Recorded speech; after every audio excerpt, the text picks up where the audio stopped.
Come on.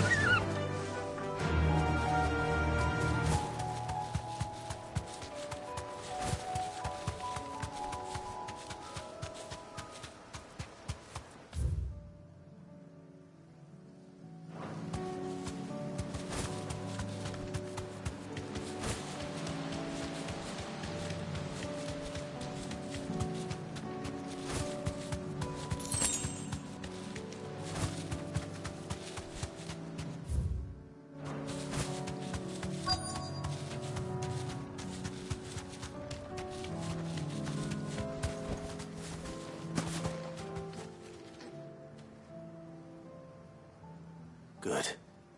They haven't broken camp yet. How did Doris come to know a slaver, I wonder?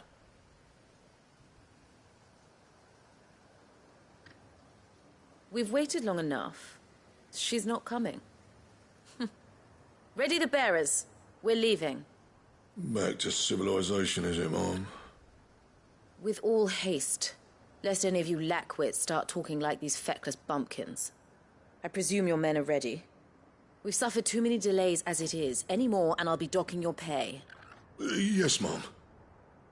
Oh, but before you go, it appears we have company. Kill him. You're welcome to try.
So much for your escort. You'll forgive me for not avenging my men. I'm not the swordswoman I used to be. I surrender. Do with me as you wish, Sid the Outlaw. Sid. Ah, Doris. I take it you're not here to rescue me from our brooding renegade? You know, I always wondered where you'd vanished to. But casting your lot with this criminal of all people... Better fighting for a cause than killing for coin. I'm sorry, Sid. I should have told you sooner. This woman, my former master, once trained bearer children to be weapons in service of the highest bidder. She raised me like a daughter. And I did terrible things to earn her favor. It wasn't all terrible, surely. We had our fun, too. You were always so eager to learn, and had such clever hands. All my other children took either to the blade or to the books. Always either or.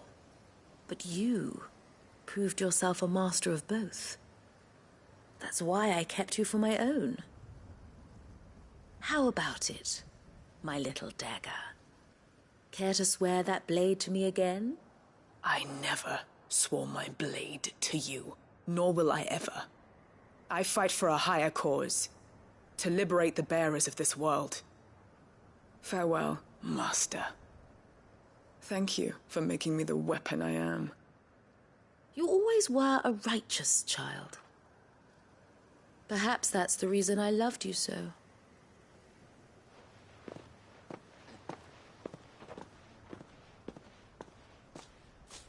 What do you want to do with her? I am not the killer she wanted me to be. Not anymore. And she no longer has friends in high places. The Dame does, though. Her connections at the Imperial Court will see that justice is done. All right. If you're certain. I am. And thank you for everything. Now, I better let these bearers know that they're safe.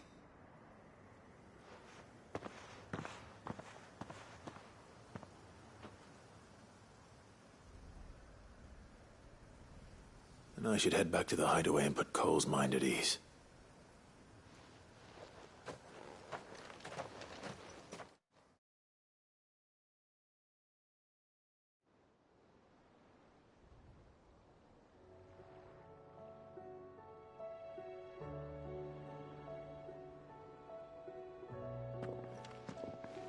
Welcome back, Sid.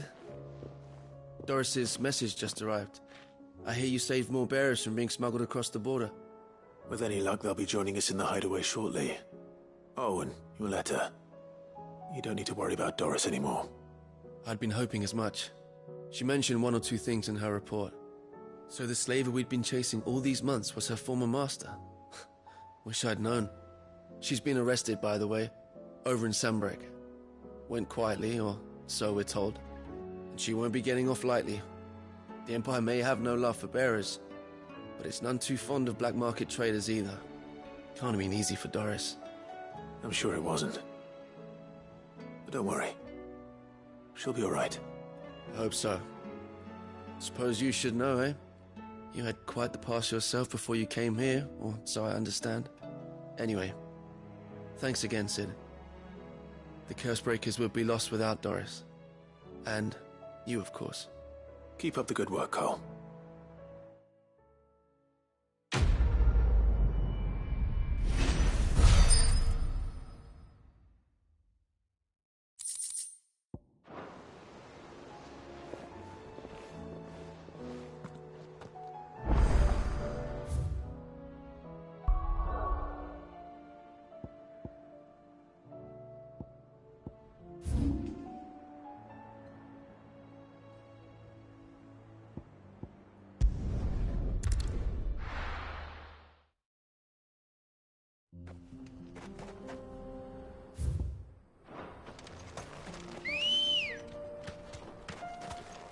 Good girl. Fly, Ambrosia.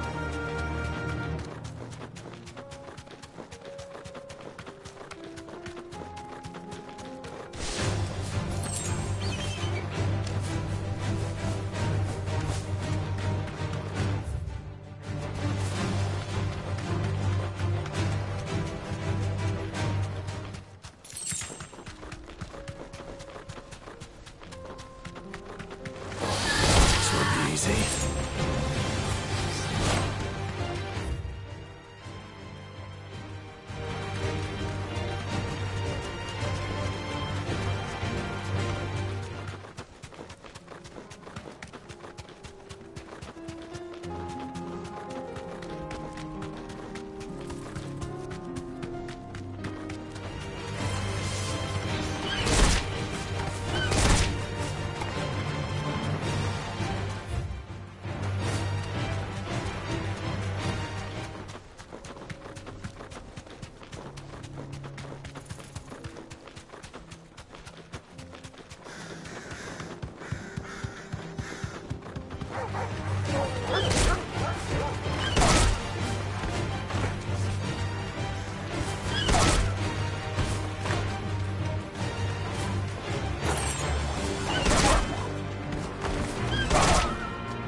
Oh no.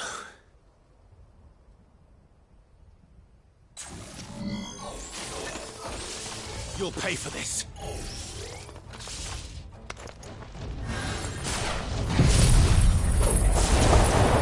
May still be survivors.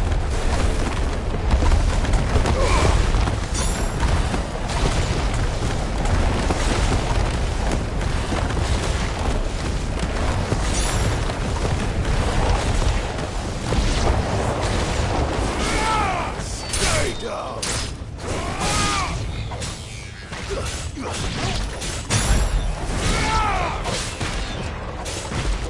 Farewell.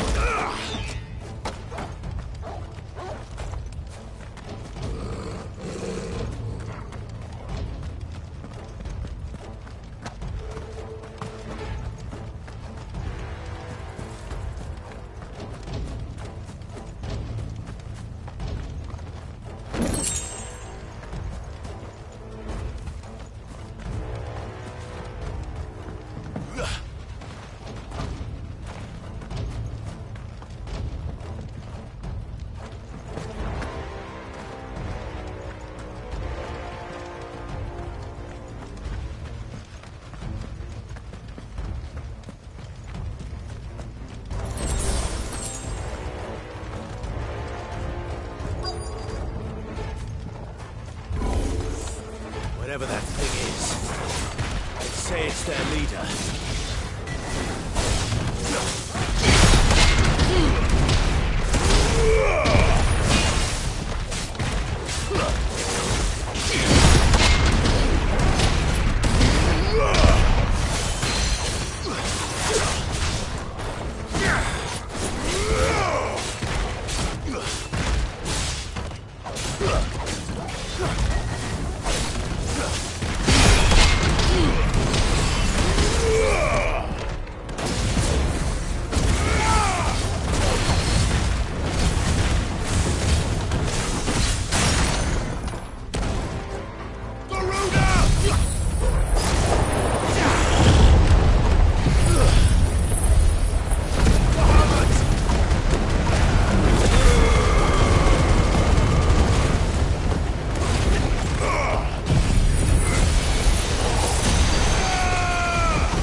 Should have stayed in the past. These must be Cyril's colleagues. You have our thanks, stranger. Who are you? Ah, forgive me, my lord. I did not recognize you. You are Lord Rosfield, are you not? We are archaeologians, tasked with surveying this site. When the echoes appeared, our brothers here occupied their attentions. Thanks to them, and to you, we were, for a mercy, able to see our duty to its conclusion. You call that a mercy? Your brothers might still be alive if you put their safety before your duty. Surely this survey wasn't worth dying for. We are charged with uncovering Ultima's origins. A duty of the highest import, as I'm sure you will agree. And you think your dead brothers would agree with you too? I know they would. They gave their lives for the cause, an honor to which all Undying aspire. Now, to what do we owe the honor of your presence, Lord Marquis? Cyril told me of your work here, and I agreed to collect your findings in his stead. I see. That is most kind. Pray, take them then, with our humble thanks. May the Firebird's flame burn ever in your heart, as it does in ours.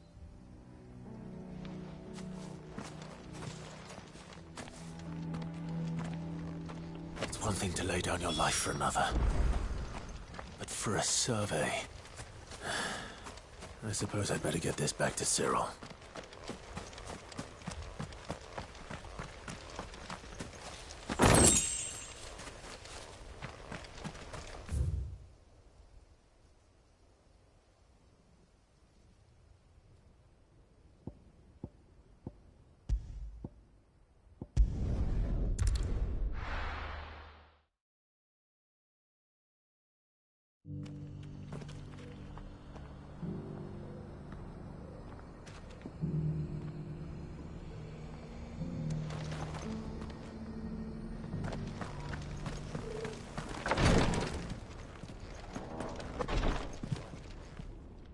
Ah, you are returned, my lord. I collected your colleagues' preliminary findings. Here, take them.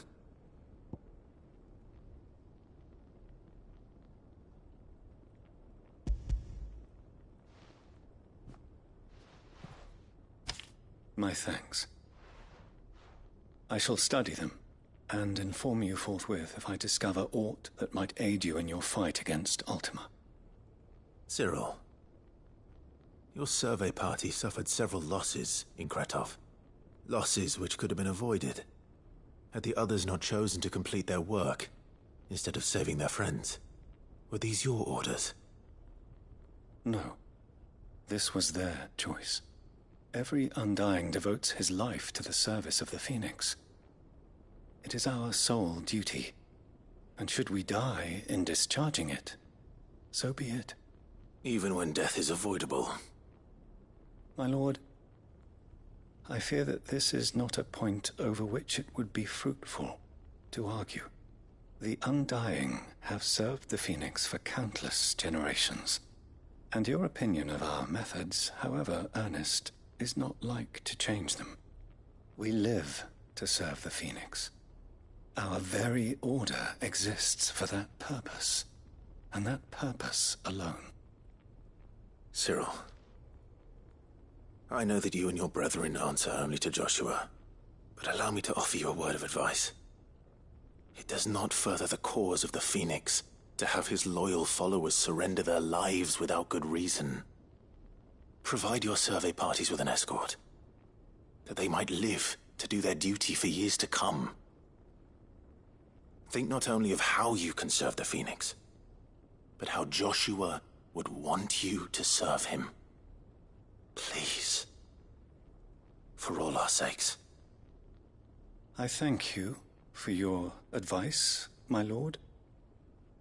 If you will permit me to respond, our faith in his grace, Joshua Rossfield, is absolute, and we of the Undying will do what we believe is right to fulfill our duty unto him.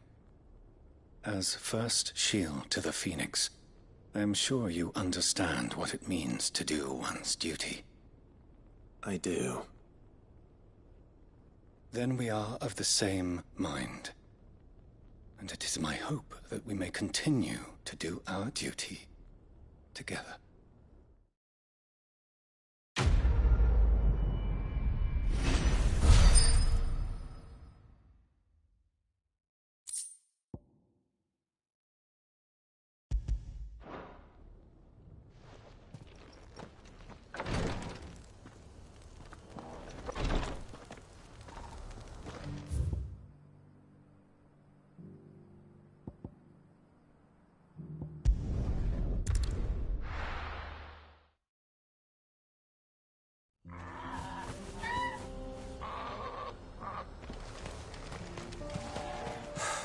So Dravost is still standing. For now, at least. If you can swing a hammer.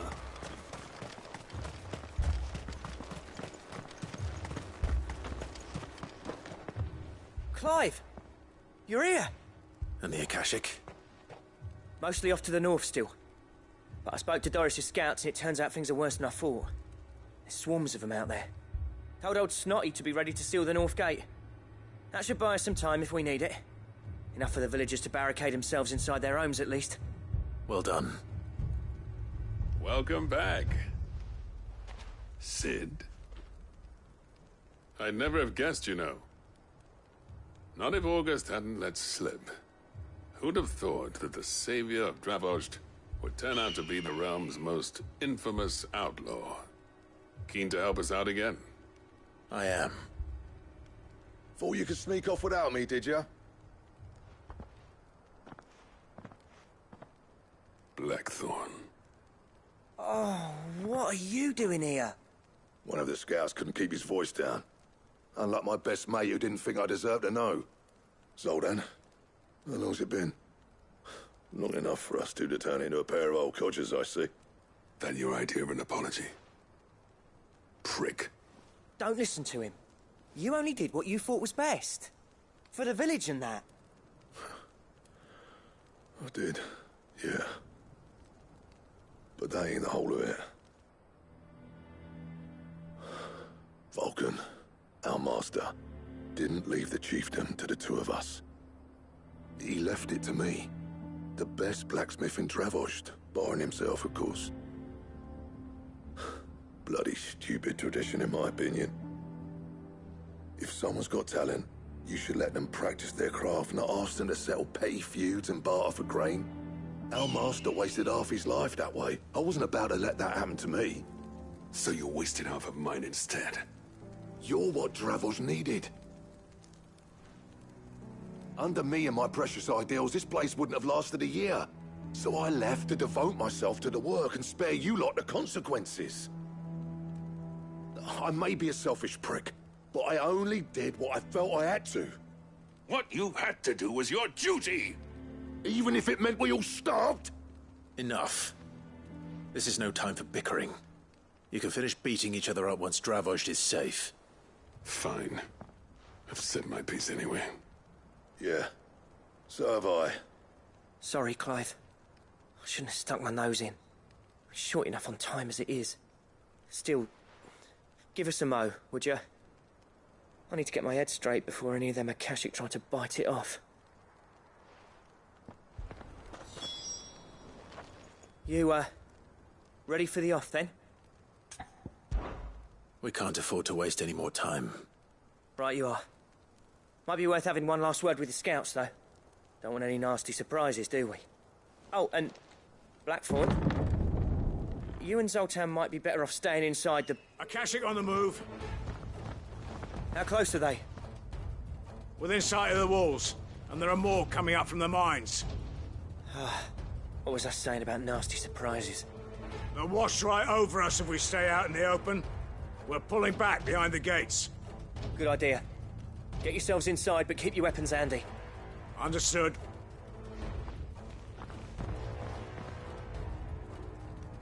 I'm prepared to fight if I have to. Well, let's hope you don't. That's our job. Once the scouts are inside, order your men to barricade the gates. No heroic last stands, you hear me? No fighting at all if you can help it. August's right. I've seen what Akashic beasts can do to armor. The people here are tough and willing, but they ain't equipped to face what's coming. I'm going out there. Start work on the gate as soon as I've left. I'll give you as much time as I can. And if they kill you? You evacuate. But it won't come to that. I promise. You'd better be right. Take good care of Dravost till I get back. Leave it to me. And give those things what for, yeah?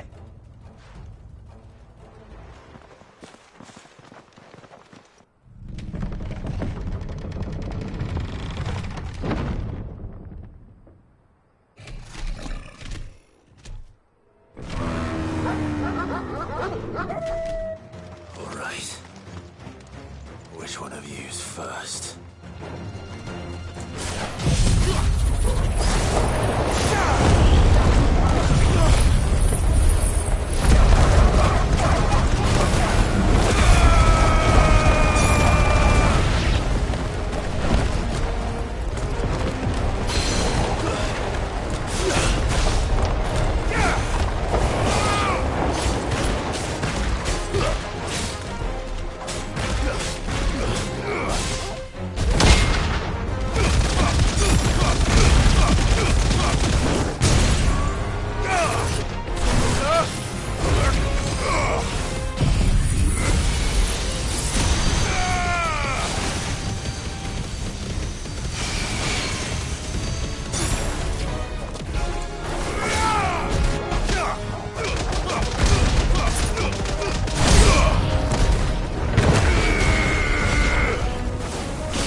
Is that it?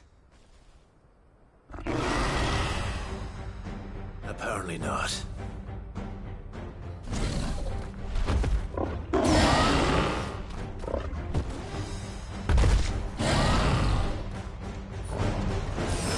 Not getting past me.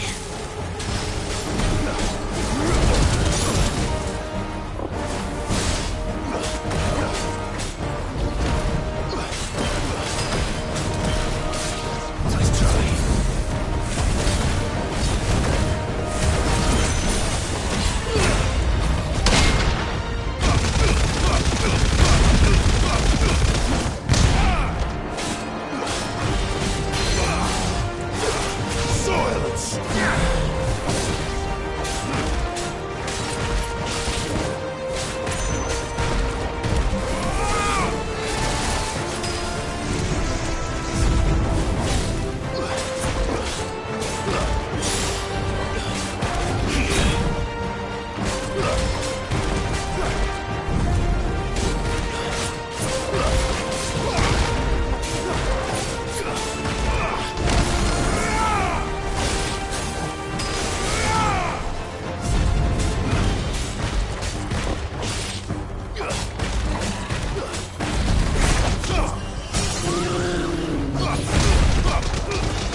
Now, the question is, did I miss any?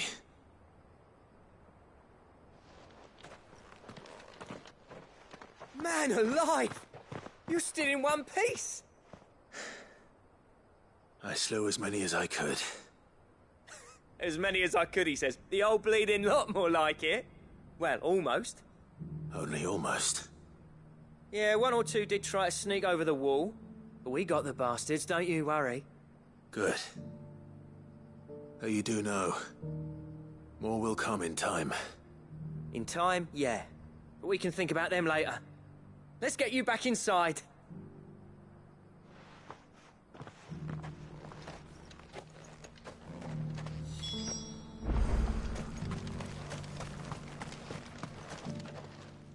Sid, You're even more fearsome than your reputation.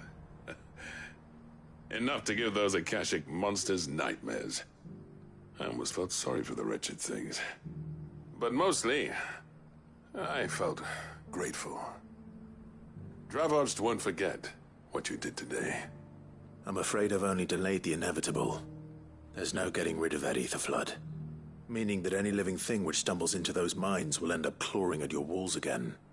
And that's if the flood don't spread. If it does, well, I hate to say it, but the village's days are numbered. That may be, but we're staying just the same. With ether floods springing up all over, it's no less safe than anywhere, and more importantly, it's our home. We'll fortify the gates to the north, and I'll see that they're guarded day and night. All right. Then we'll give you a hand shoring up those defenses. As for you, Blackthorn, that's twice you've turned up when Dravosh needed you. So, thanks. I shouldn't have stayed away so long. And I shouldn't have left without talking it over with you first. Too bloody right you shouldn't. Though I doubt I'd have listened. I always envied you. How you made everything look so easy when, for me, it was anything but. You leaving gave me the perfect excuse to hate you. And from that day on, I never once stopped to wonder what it would have been like if you'd stayed. But what you said earlier, it was true.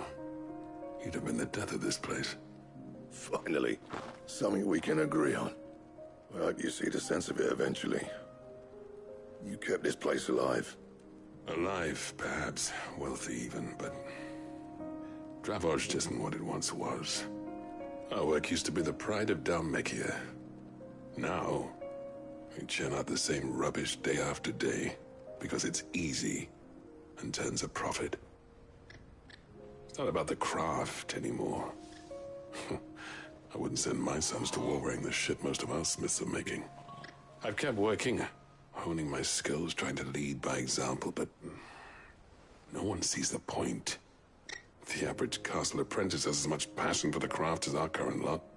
Come back to us, Blackthorn. Remind Dravost what a true master blacksmith looks like. I'll even man those bellows of yours if it means we can work at the same forge again. That's a kind offer. Kinder than I deserve. And I wish I could accept, but I'm needed elsewhere. There's people who trust their lives to my steel, and I daren't let them down. Fair enough. But that doesn't mean I couldn't visit from time to time. Let's see if we can't rekindle this town's passion for the craft, shall we? I'd like that. Just be sure to tell Snotty to let me in the next time I come calling, yeah? Knowing him, he'd let you in anyway. Blackthorn. The Master Smith turned outlaw, back in my good graces. I never thought I'd see the day.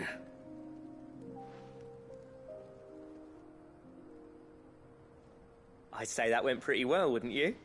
Even better than I'd hoped. Sid, I've got something for you.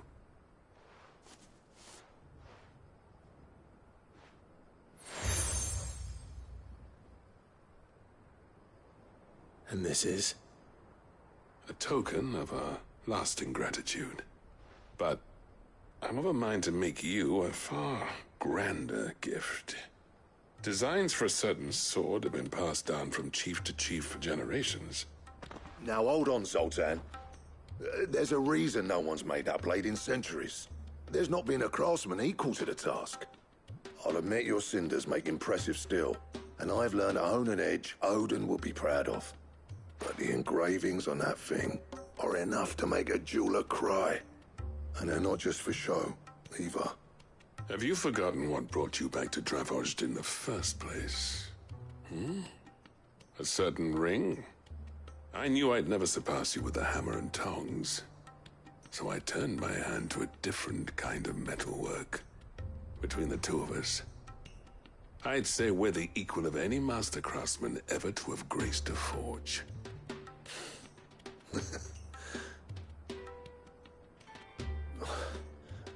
You know what? I think you might be right. Clive, you wouldn't mind if Zoltan came back to the hideaway, would you? He's more than welcome. As long as he can keep our secret. Right. Zoltan, get your tools. We've got a legend to forge.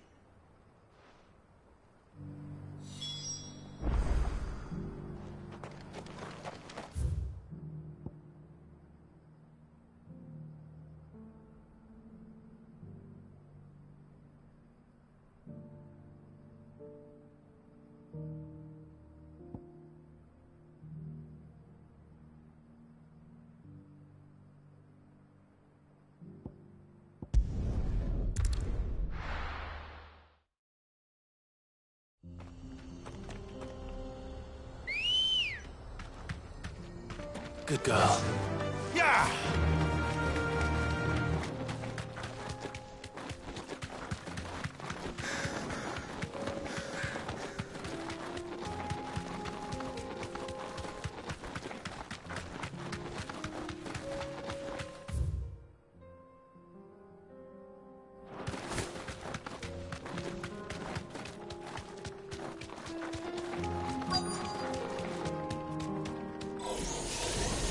I'll need to deal with these ones first.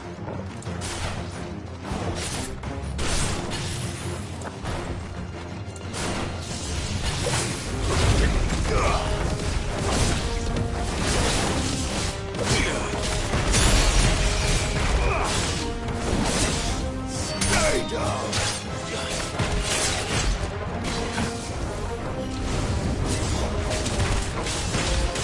Nice try.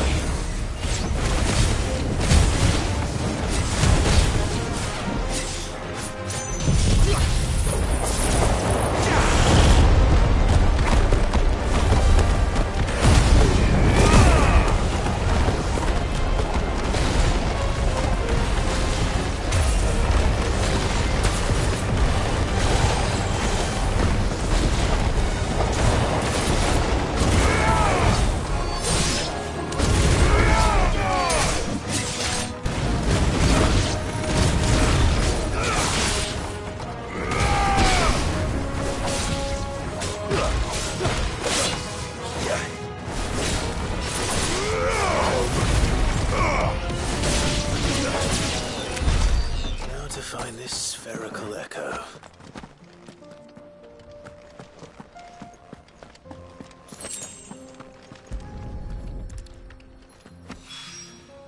This is it. Right then. Just two more to find.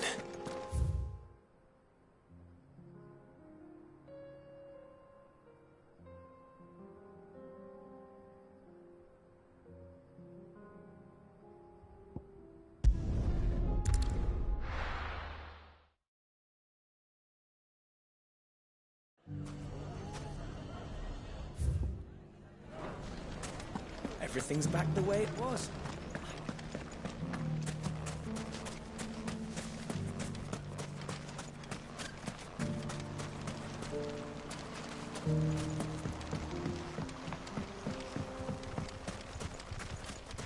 Those ne'er-do-wells want to band together.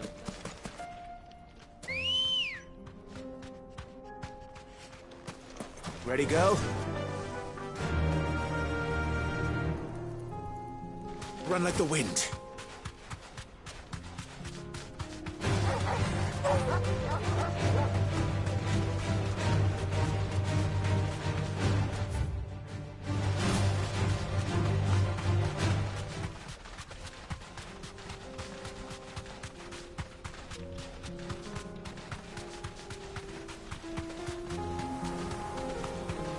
That must be the Camp Victor mentioned. Come on then, Toggle. That's him! The one who killed Locke and Fingers!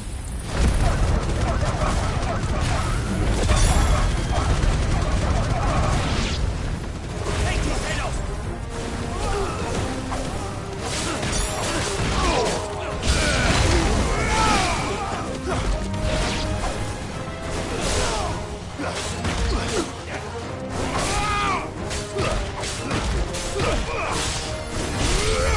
Stay down!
I'd better let Victor know.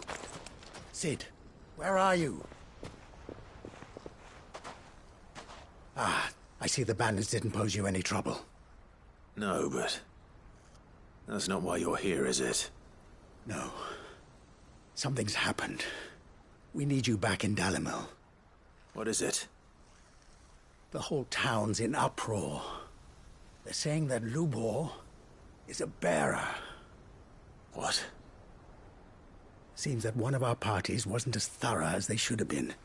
They let one of the bandits escape, and his escape route took him right through Dalimil. Some of the children spotted him, and he was about to silence them.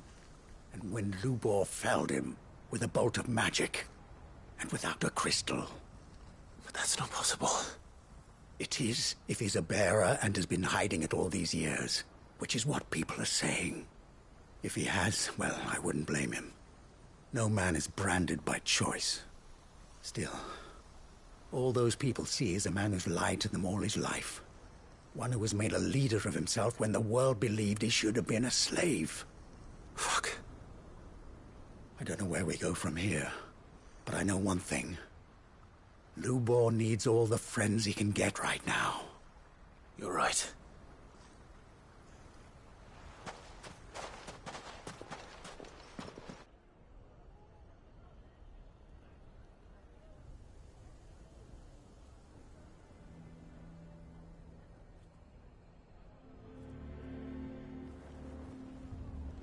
And now everyone knows.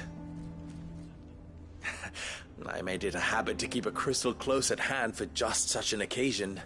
And when that occasion arose, I forgot to reach for it. Well, it was bound to come out sooner or later. We're sorry, Lubor. We tried to keep running, but we just couldn't anymore. There's nothing to be sorry for. I rather enjoyed playing the hero for once.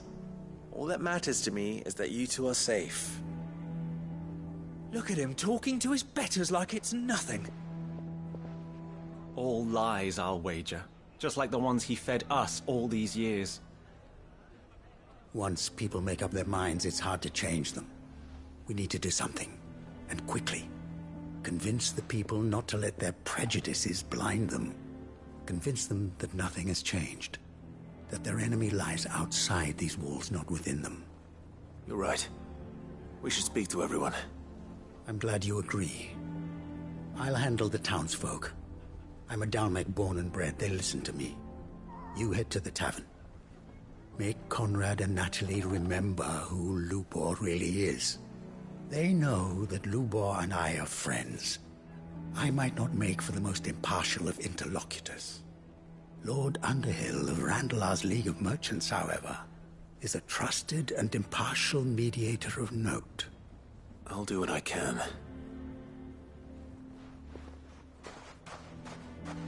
Lubor, stay here with the children. I can't promise anything, but we'll try. And that is all I can ask of you.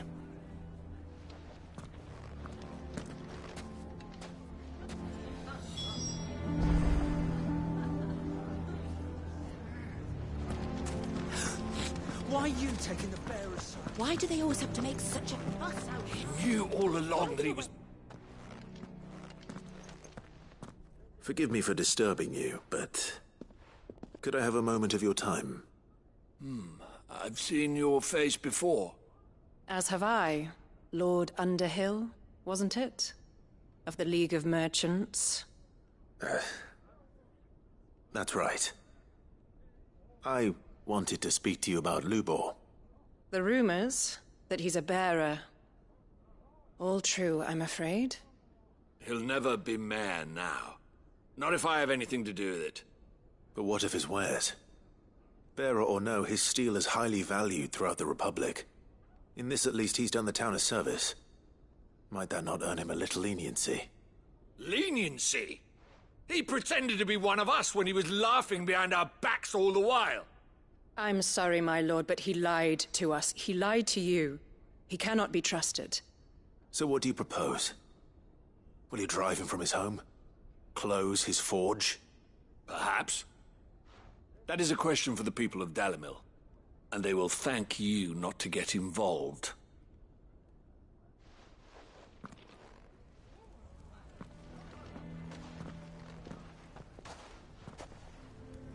The townsfolk have made their minds up. There was nothing I could do. Nor I. Conrad and Natalie refused to consider anything but their own wounded pride. You never know. Once their anger is cooled, they might see things differently. For now, we should report back to Lubor. All right.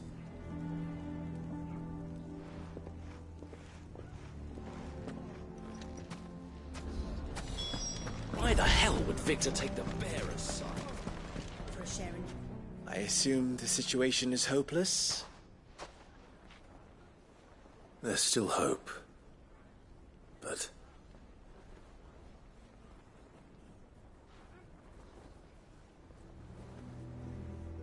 But perhaps not in this lifetime, I think it's fair to say.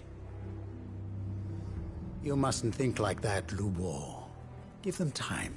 They'll come around. We'll talk some sense into them in the end, you'll see. No, you won't. And your efforts would be better spent elsewhere. But Lubor... Rosina would often tell me that steel does not lie, that a blade is a reflection of the smith who forged it. To yourself be true, that was her point. Rather an ironic one when you consider that her life was taken with a blade of her own making. But I do not doubt that she was always true to herself and what she believed in, right to the end. And so must I be. I must do what I know to be right, no matter what others might think of me. And now, I know what that is. I must embrace my new role of villain so that the people of Dalimil have something to unite against. For only united can they hope to stand against the threat that awaits them. I'll need to make a suitably dramatic exit, of course. Don't go, Lubor. You're the only one who was ever kind to us. We'll be all alone. Again. Trust me, little ones. It is for the best that I go. Not only for the town, but for you, too. How could it possibly be for the best? These children need you. The least you can do is give the townspeople a chance to change their minds. I would not take it, Victor. It's over. Over, you say? And so just like that, you're going to throw this town and these children to the wolves? I thought you were better than this. But it seems you had me fooled as well. Victor... Forget it. Do what you will. You sure you're making the right choice, Lubor? Of those available to me, I believe it's the best one. Yes. Ah, but where are my manners? Here. A reward for clearing out that bandit camp. Right then. I have packing to do. If there's anything I can do. Anything. I'll bear it in mind. Thank you.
Looks like this is the end of the road for us. When are they gonna let us through?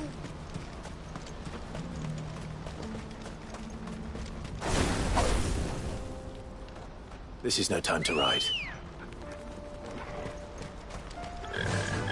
Fly, Ambrosia.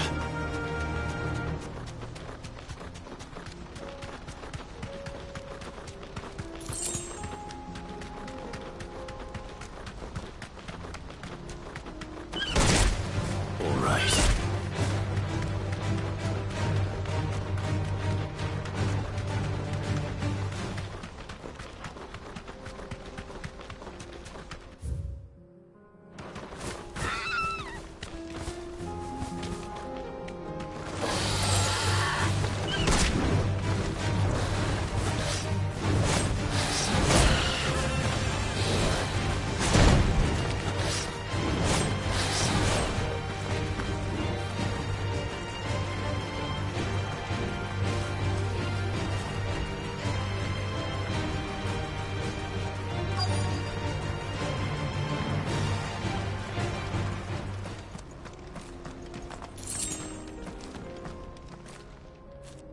I hope I didn't keep you waiting. Did you arrange to speak with the consortium? Here they are now. You wish to consult with me? I did. It's about the bearers you recently purchased from the Fist. We had all but finished making arrangements to buy them ourselves, and then you stepped into the fray. You misunderstand. The consortium had an interest in purchasing them from the very first. It was only our regard for you that kept us from bidding. But your hesitancy in accepting our offer to you suggested that the regard was not mutual. And so we resumed our business. I did not hesitate. I am simply not inclined to make such decisions without first giving them due consideration. But what is done is done. Come then. How much do you want for them? Alas, you are too late yet again. We rarely take on such unconventional merchandise without a purchaser in mind. The bearers belong to him now. Who is your buyer? A trader from across the water. A most demanding fellow, if it's any consolation. He insisted the bearers be fed, dressed, even given their own bunks for the voyage over. That's what you get when you deal with continental types. I wouldn't know. Oh yes, the culture on the continent is quite different to ours. They pay good money for bearers not fit for the knacker's yard, and treat them like kings. But as long as they pay... That does sound unusual. No matter then. If they've already left our shores, there's little that can be done. Allow me to withdraw my interest. And with it, my interest in joining your organization. My associates will be sorry to hear that.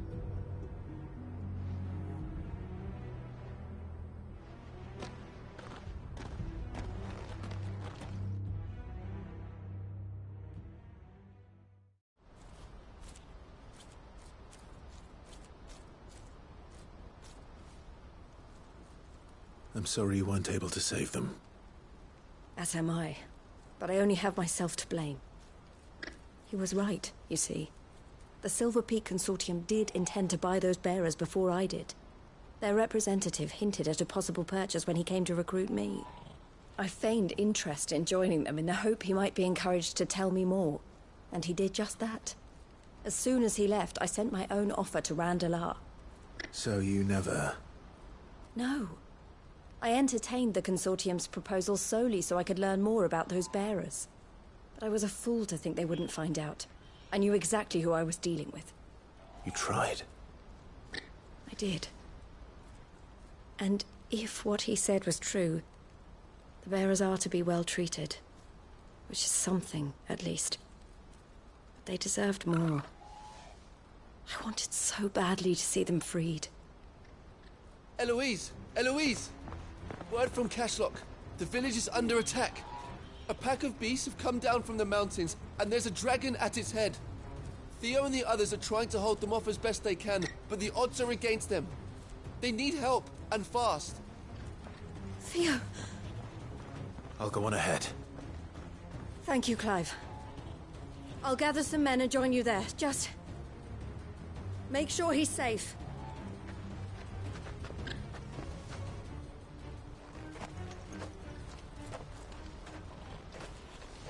Hold on, Theo.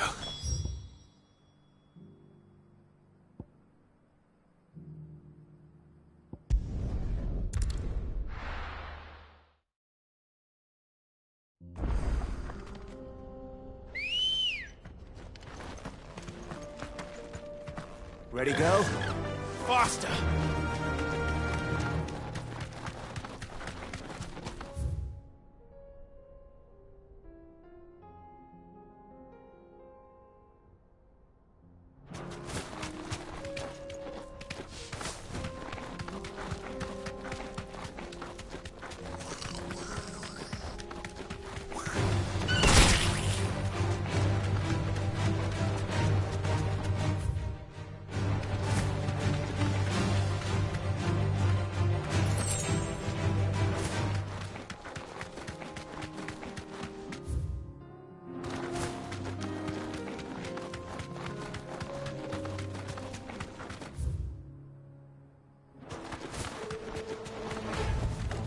Back to the stables, girl.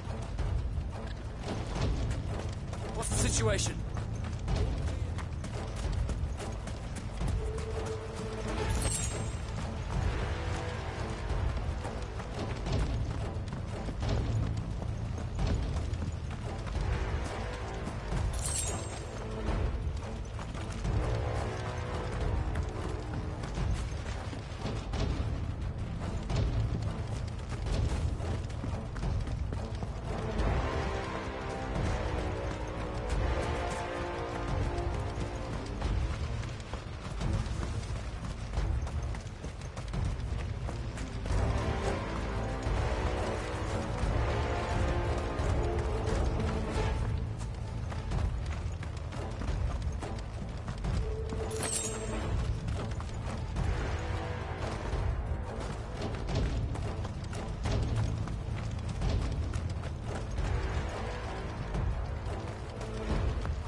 Where's Theodore?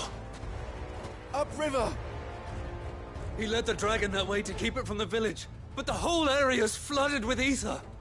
We just have to pray he makes it out in one piece. I can do better than that. Torgal, with me.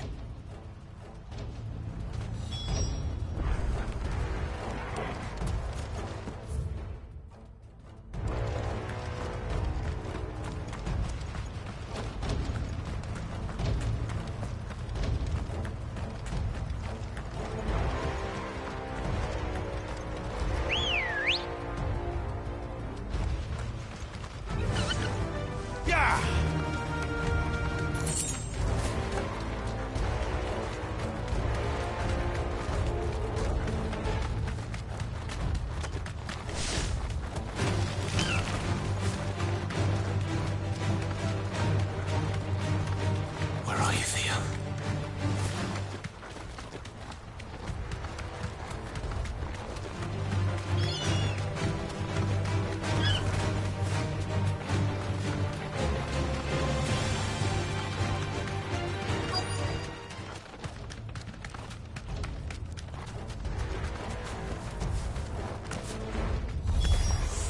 Damn it. The ether's too thick. These creatures have already turned.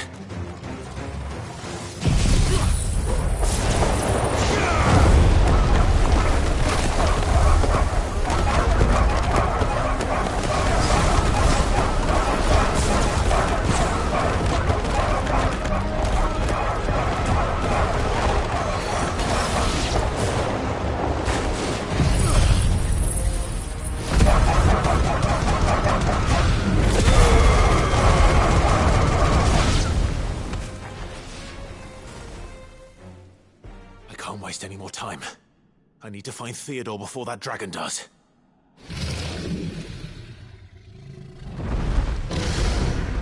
Looks like it's found me. This thing's turned as well. This isn't going to be easy.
Theodore, you had me worried for...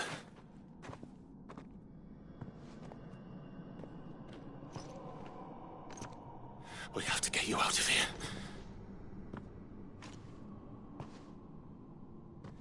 I think it might be a little too late for that. Bearer or no, there's only so much ether a man can take, and that Drake just wouldn't let me leave. You have my thanks, Sid, for finishing what I could not.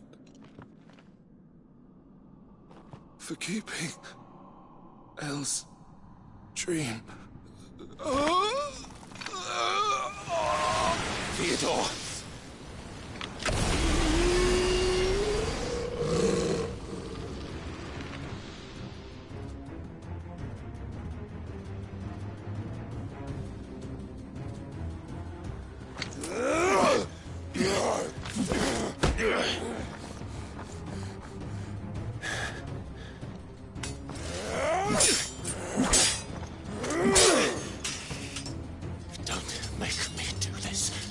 Stop it, Theo!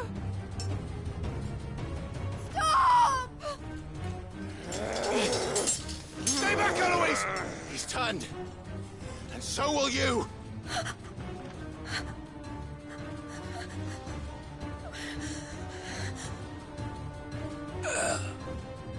Elle.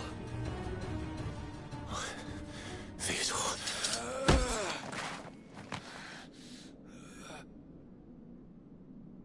Take care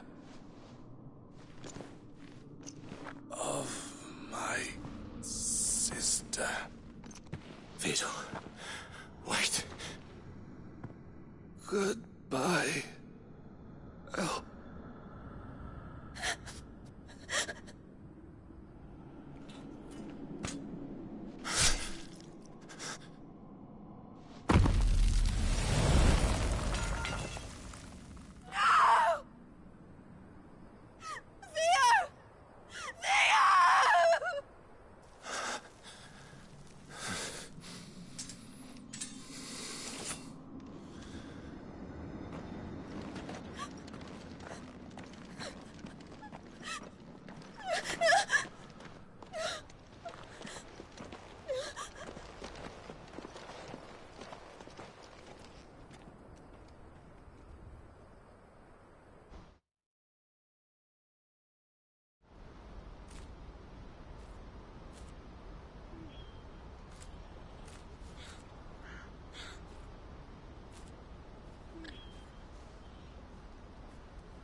Thank you, Clive.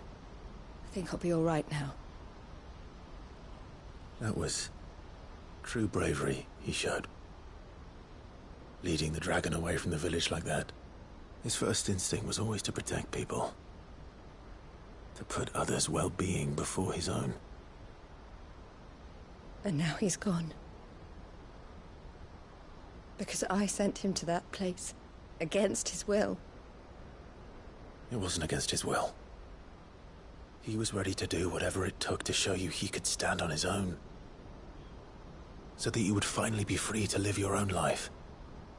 To live my own life? He never could come to terms with the choice I made. What exactly happened? You once told me Theo was the first bearer you ever helped.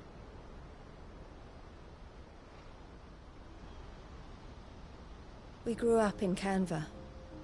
We were born to one of the great trading houses. And I was chosen to inherit the family business. I had my father's head for figures, you see. Theo did not. While I studied the art of commerce, he played at soldiers instead. A late bloomer, in more ways than one. For unlike most bearers, it wasn't until his 15th summer that his powers awakened. My parents tried to drive him out of the house and into the care of the constables. But before they could, I took him into mine. Theo told me something else. He clearly admired your devotion to the cause of freeing others like him from slavery. But he said you deserved a better life than this. He wanted to free you from what he called your bonds, just as you freed him from his.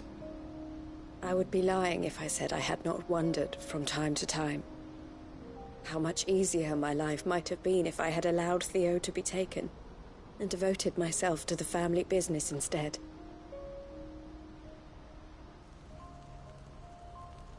But I have never regretted the decision I made. Being with my brother meant more to me than tradition or reputation. I only had to look at him to remind myself of that night and the choice I made and the fact that I would make the same choice again in a heartbeat.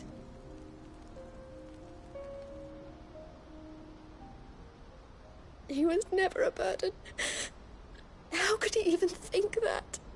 If anything, I was the one who weighed him down. You weren't, Eloise. He said it himself, that he had always been grateful to you for saving him, and that he wanted to repay you by letting you live the life you were denied. Neither you nor Theo weighed each other down. You loved one another. You did whatever was necessary to continue living your lives together, and you always would have. You're right. All I ever wanted, all I ever did, it was so we could be together. Oh, Theo, why did you have to...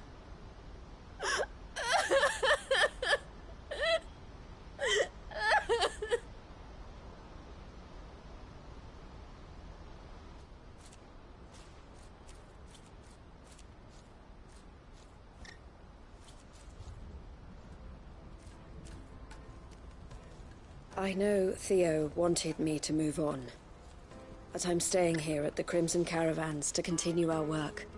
We can make a difference here. We can help people, save them. I need nothing more from life than that. So I'll carry on doing what we do, ensuring that goods, people, bearers get where they need to be, bringing smiles to people's faces just like we always have, and to Theo's. Wherever he is. This is the life I have chosen. The life I will always choose. I've made a choice of my own, to continue helping you however I can, whenever you need it. Thank you, Clive. Let's go on together then. For Theodore.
You have our coin, our stock, and our...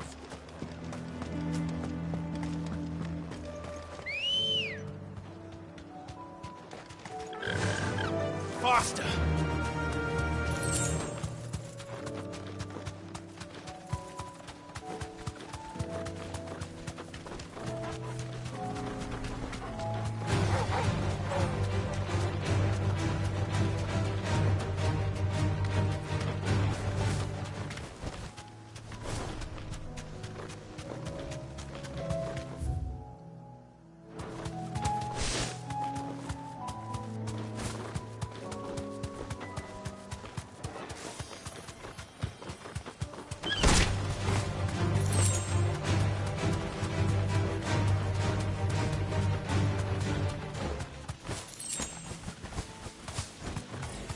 Don't get surrounded.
Two down, one to go.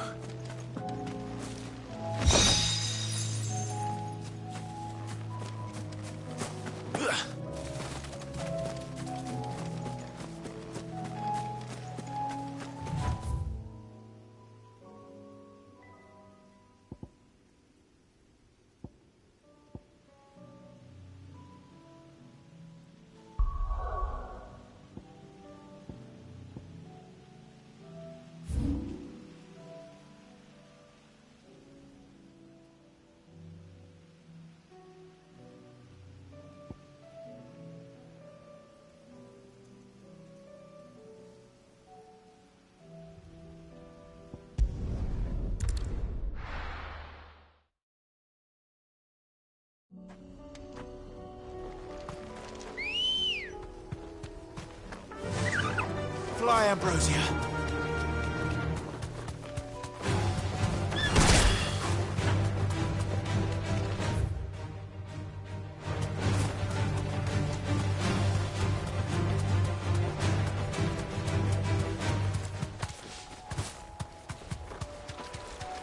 Damn it.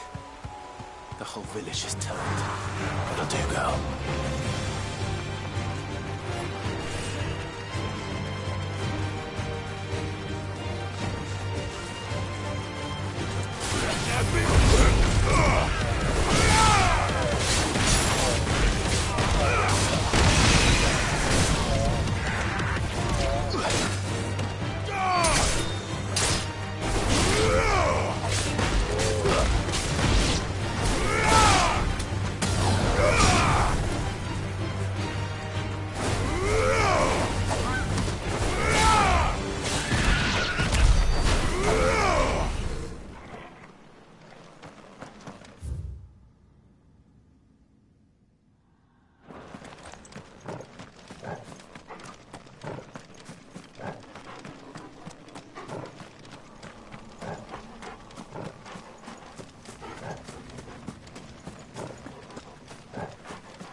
Not here.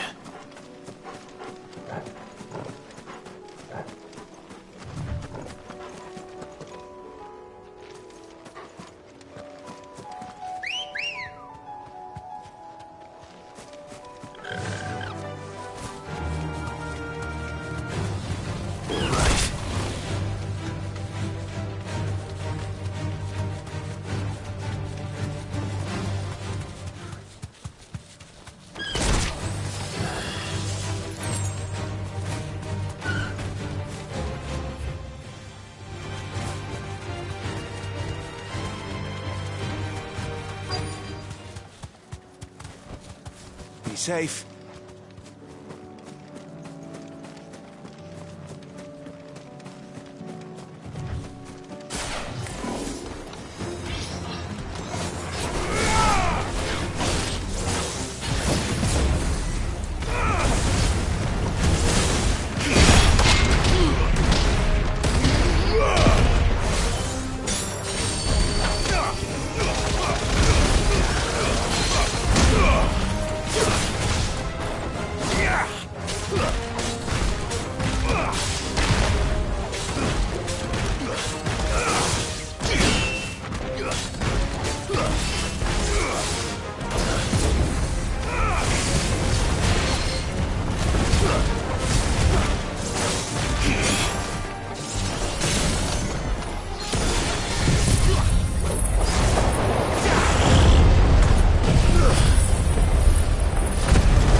That's all of them. Owain can uncross his toes now.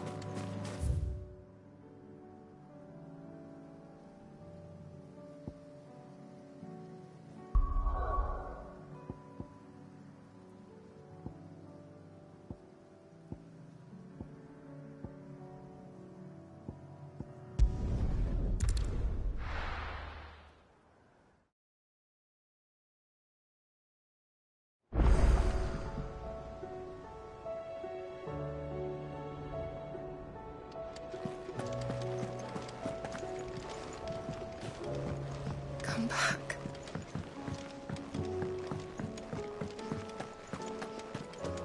Oh, don't tell me we've run out of papio nuts and all. Ah, the man himself. We were just about to make a start on that sword I promised you. It's funny, but none of this would have been possible without your help. You remember Camille? We'll be using his level work for the grip. The steel, meanwhile, will be tempered in a fire, burning the cinders you charmed out of old Zoltan here. And that whetstone from the Outer Isles, that'll be what gives the blade its edge. And the final flourish will be my talented colleagues' engraving. A team effort led by the greatest blacksmith alive. Now, save that talk till the thing's finished, yeah? Right. I'm ready if you are. To the bellows it is, then.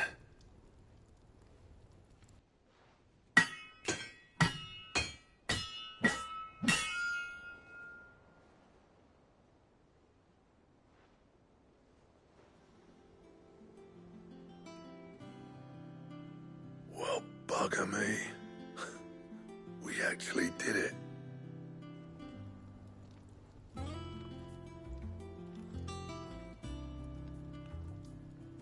The sword to end all swords. Ragnarok. It's quite something. I, trust you'll take good care of it. Thank you. Both of you. So, does this make you pair the greatest craftsman alive, then? This? Nah. This was just following the footsteps of the greats of old. It'll take more than that to earn us our place in history. But we're up for the challenge. Here. A list of materials? Zoltan and I got talking on the long road back from Dravost. We reckon with those items there, we could craft something even better than the Ragnarok. Something worthy of a legendary outlaw like yourself. That's a weapon I'd like to see. You leave this list with me. I was hoping you'd say that. One legend at a time, eh, lads? Before you start on the next, who fancies raising a cup to friendship reforged? Good idea. No more drinking to forget my past. It's about time I had something to celebrate. Then tap the kegs! Vulcan's boys are on their way!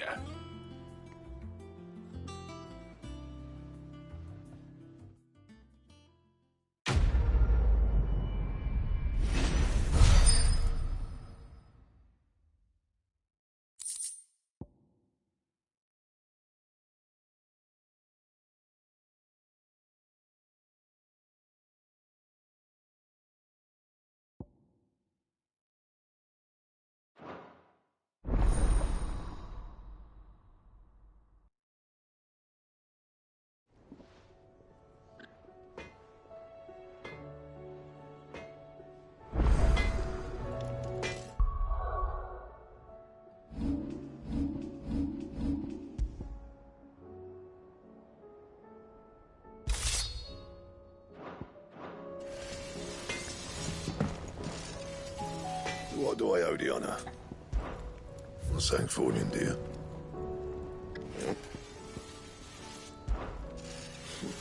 I never thought me and Zoltan would ever speak again, let alone work together. And if it hadn't been for you, we wouldn't. You've been a good friend of me, Clive. The best. For saying Fornian, dear.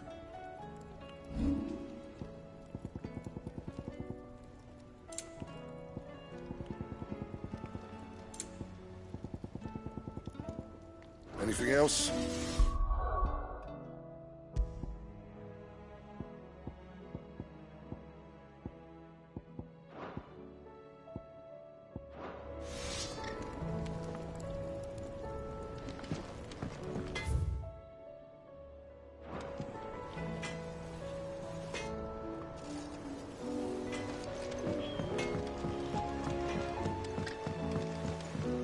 Have you tried Molly's lemon tarts?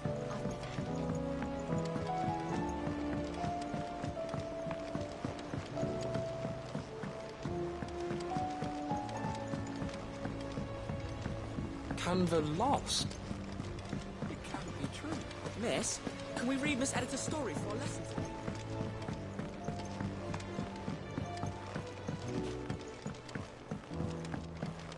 How was she? The Enterprise. Ah, Sid. Wasn't expecting you back so soon. So, is it good news or bad? Good, thankfully. Here. Ah, that's brilliant! Thanks a blimmin' million! I'll fit 'em to the smelter right away!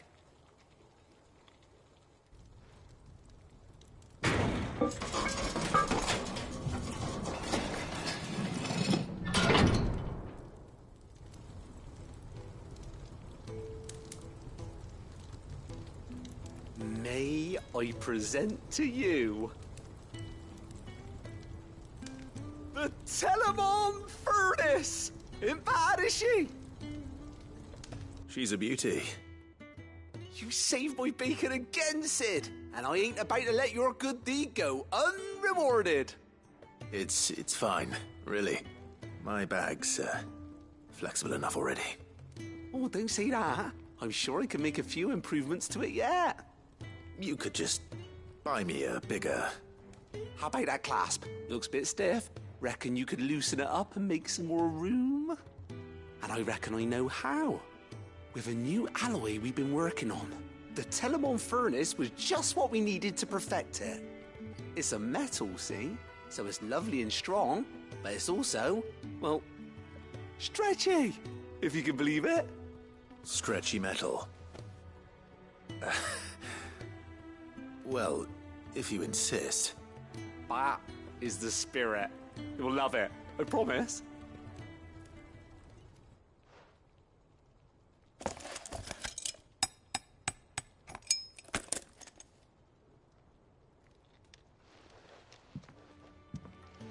So, what do you reckon? It's actually quite ingenious. Thank you, Owain. Shh, don't mention it. You earned it. And I wanted to get some practice in using that metal anyway. Reckon we'll have all kinds of uses for it around the hideaway.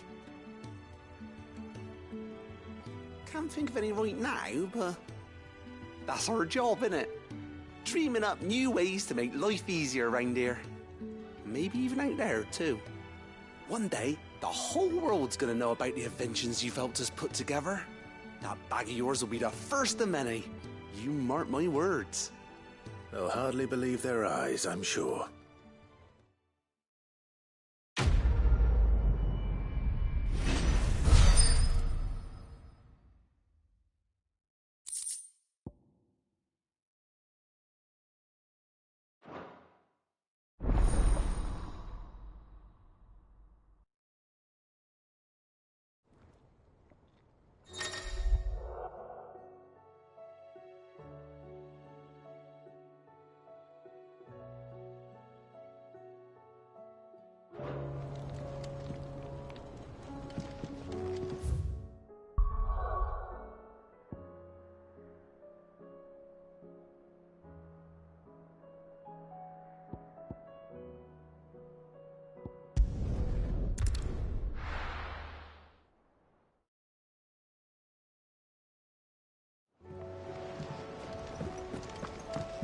Come back.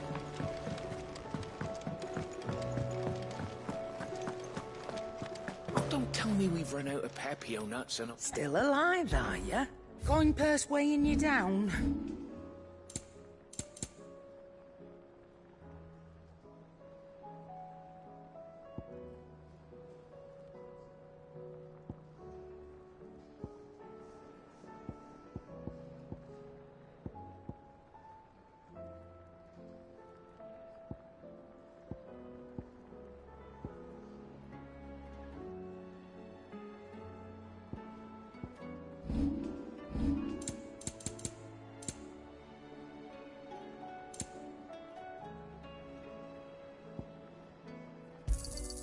You're rubbing me blind, you know.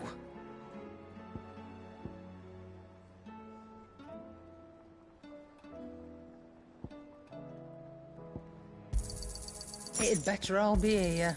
You're rubbing me blind, you know.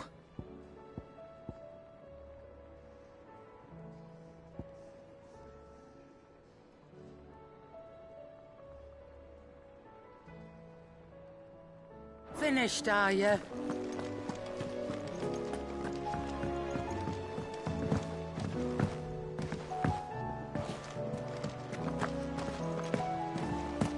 Covered in nicks and lumps, the lot of them.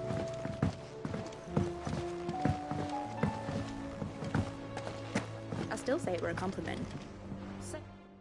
Ah, Clive. I was wondering when you'd arrive. Please tell me you've come to take our young prodigy here off my hands. I'm not here for Mid.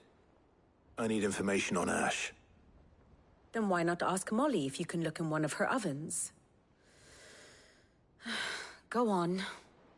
As soon as the Enterprise is ready, we'll be setting out for Drake's Spine. And we're going to need a safe place to land. Preferably one that won't see my ship blown to shit and splinters. If it were that easy, do you think Waloed would have resisted invasion for so long? Very little is known of Ash, and the information we do have is spotty and outdated. We have the good King Barnabas to thank for that. Waloed's borders have been closed to outsiders since the day he seized the throne. If there is anywhere safe to land, you won't find it on my map. Then tell us what we will find. I'm sure you know better than we do. But no splinters. All right, if it will get you out of my hair. But interrupt me, and it's over. Understood?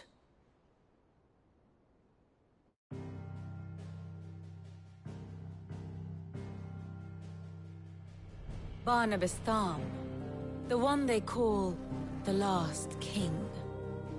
Understand him, and you will understand the kingdom of Waloed. Barnabas was only a boy when he arrived from beyond the southern seas, and barely a man before he united the ragged tribes of Ash. And having unleashed them upon the formidable Veldamark, he set his throne upon the ancient kingdom's ruins. The victory sent shockwaves around Valisthea, tales of Odin's might spreading through every court, parlor, and drinking hole in the realm. Note that this was in the year 843, and that the king still sits upon his throne some 40 years later, quite untouched by time. Waloed's recent inaction left many wondering if Odin had lost his appetite for war. And yet here we are. The Einherjar was committed to the fray, a bold declaration of intent. Orcs swarm around Drake's Fang, and throngs of Akashic haunt Canvas streets. Though how precisely the havoc they wreak serves Waloed remains unclear. Regardless, if the order to attack truly came from King Barnabas, then one thing is certain. Waloed has achieved the impossible, and made bedfellows of beastmen and the ether-addled alike. All of which is a roundabout way of saying that you will be in unknown territory when you set foot on Ash. Much of the continent has already been lost to the Blight, and what few ports remain will be fiercely guarded. And that is to say naught of its natural defenses. Offshore currents will cast an ill-equipped ship out to sea one moment, and dash it against the rocks the next. But then the Enterprise is anything but ill-equipped, and Mid has made land there before. Now, if only there were someone with an intimate knowledge of the Shadow Coast, and where a daring gentleman might put ashore.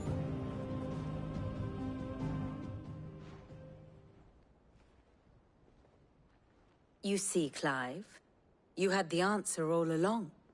Do you think you can get us back to that beach, Mid? Picked you up from it, didn't I? Not that it were easy. The currents were a right bastard. But then, if it wasn't hard, it wouldn't be worth doing, would it? Well said. Thank you, Lady Vivian. If a few morsels of common knowledge and a sprinkling of tavern talk are worthy of your thanks, I wonder what genuine intelligence might earn me. Probably more visits. Mid, I need everyone in the ale hall now. I'll fetch Joshua from the shelves. Aye, aye, Captain.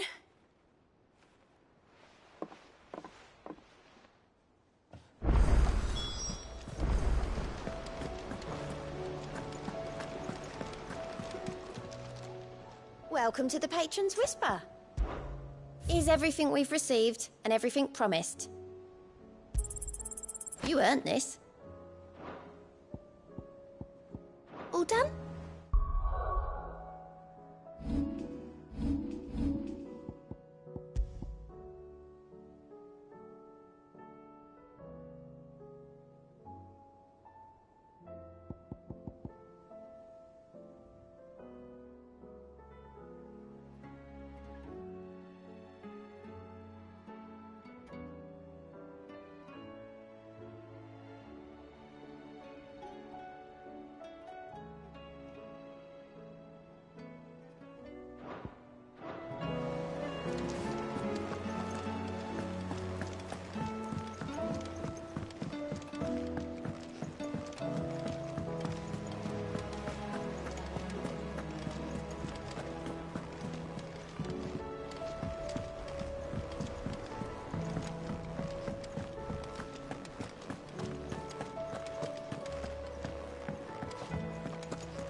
I have no reason to assume.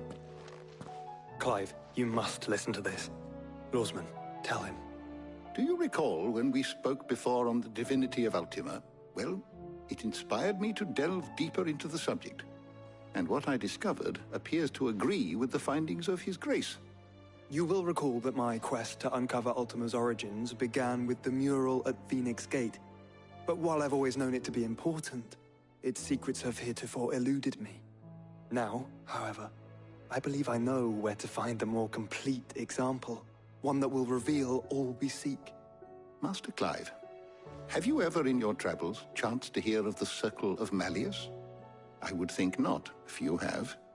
But there was once a time when the faith flourished, the oldest known religion in the Twins, and though its popularity eventually waned on Storm, hints of its dogma remain embedded in more modern faiths such as the Crystalline Orthodox.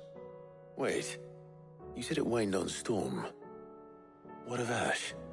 Religious monuments are often torn down or repurposed when new faiths rise to prominence. But if no new faith arose, then perhaps the ancient temples might still stand. And so, you see now why I must accompany you to Waloed. It would appear the past still has much to teach us, though in this case, it would not have been possible without the musings of Moss. To think that you carried a copy of my old mentor's chronicles all along. I am relieved to discover it in good hands. I shall guard it with my life. Joshua, if you're finished here, join me in the ale hall. I need to speak to everyone before we leave. Right away.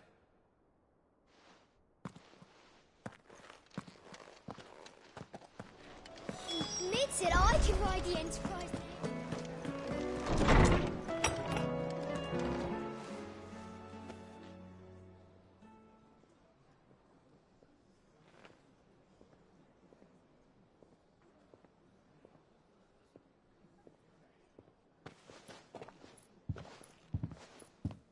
My apologies. By now you've all heard where we're going and why. So I won't bother you with the boring details, only the important ones. If we attempt to approach Stone here by sea, there's a good chance we'll be sighted and fall prey to the capital's artillery. So instead, we'll disembark on the southwest coast and make for Drake's Spine on foot. I say we, but it's highly likely the entirety of Ash is under the rule of Ultima.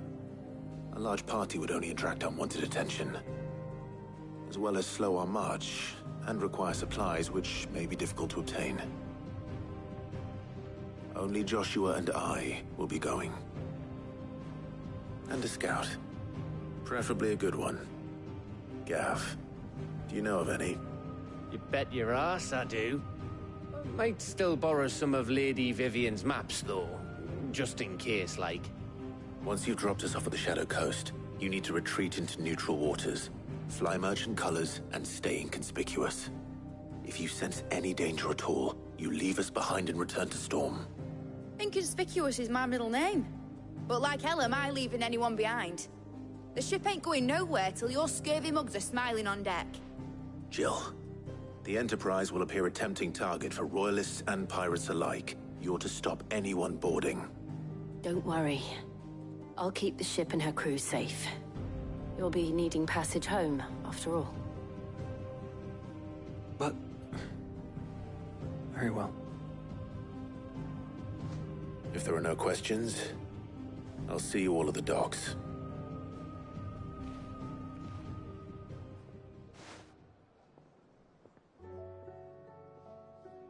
Let me know when you're leaving. I want a word before you go. Of course.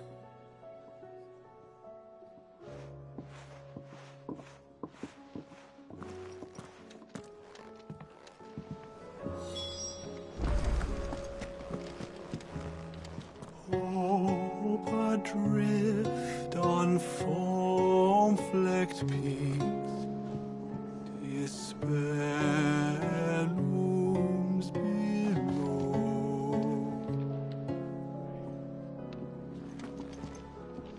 Yet in the dark, a flame is sparked that warms us in its glow.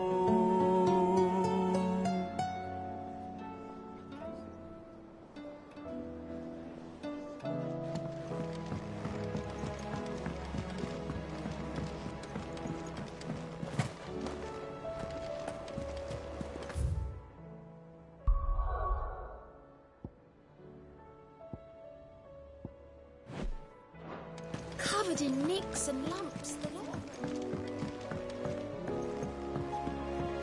How do you split the sea?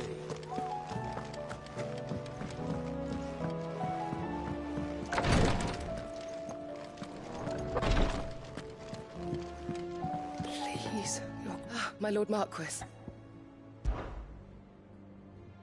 Yote, is anything the matter? You seem troubled. Perhaps I might be able to help. My lord.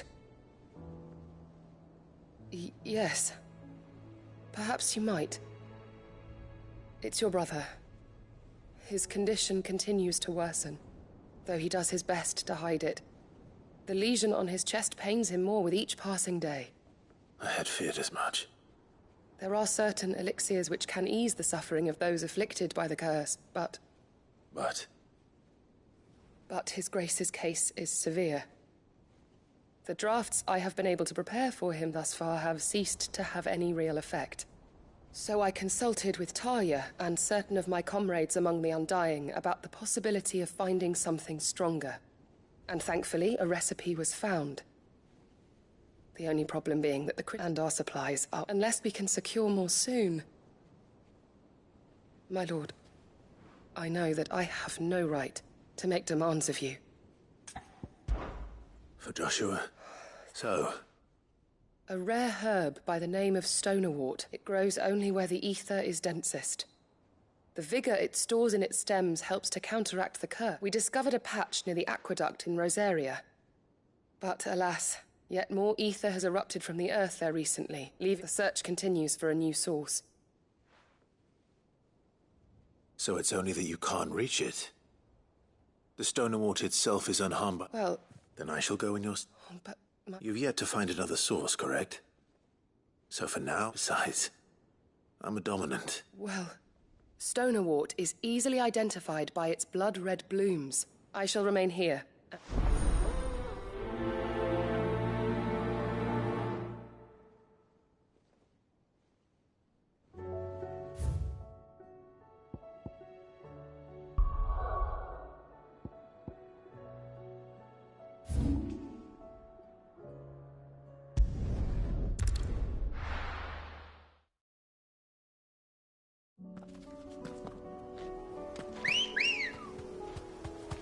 Come on.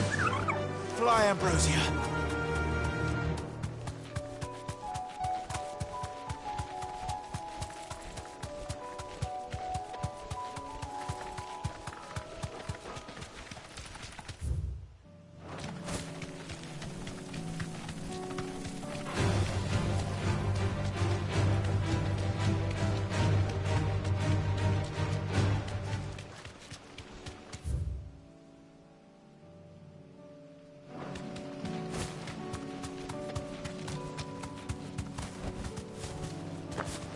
Here's the aqueduct. Now to find our stonewort. Yote mentioned blood-red petals.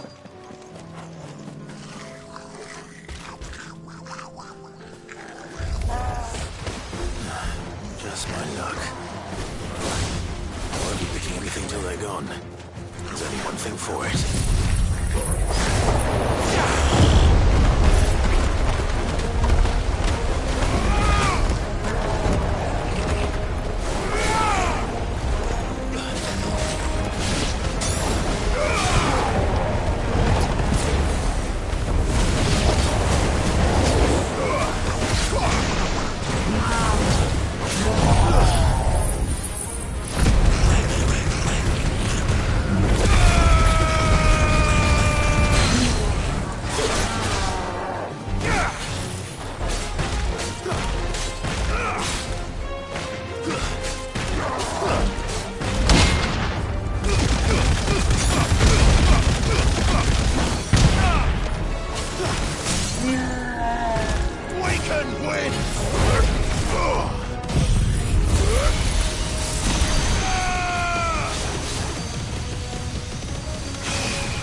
collect as much as I can before reinforcements arrive. Right. That should do it. Let's get these back to Yotei.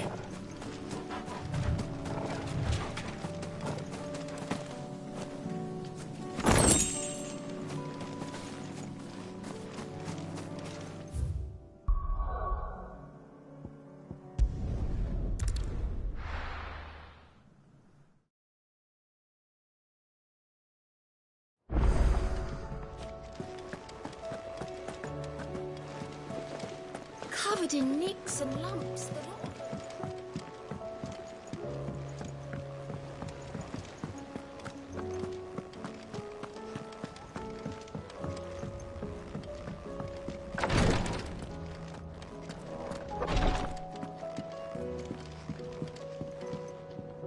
Yotei, I brought back all the stone and water I could find.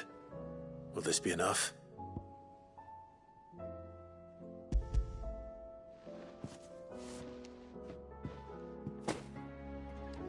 Yes, my lord. Thank you. I'm sure it will serve us until we can find another source. I'm very glad to hear it. You and His Grace are very much alike, you know. You think only of how you might help others, and never of the danger to yourselves. No more than you have minding my brother. You've risked a lot for him, and I thank you for it. I am honored that you should say so. But I beg you, my lord, do not give too much of yourself for the sake of others. We could not afford to lose you. I'll keep that in mind.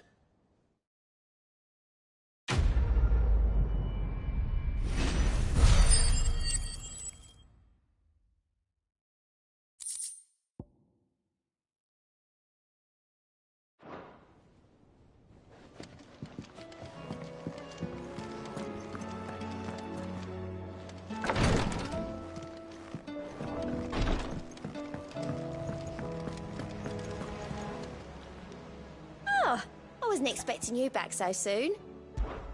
Your benefactors are a generous lot. All yours. Best of luck out there, Sid.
Split.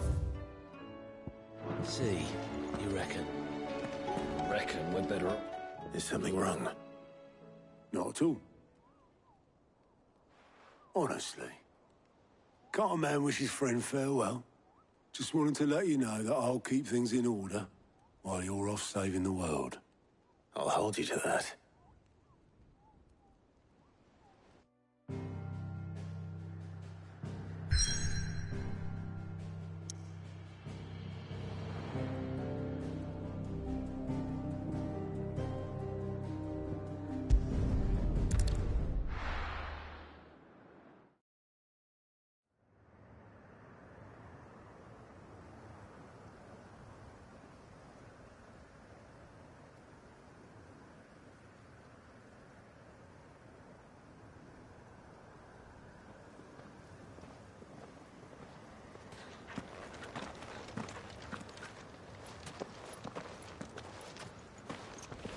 Reckon it'll be a long walk to the capital if we follow the cliffs.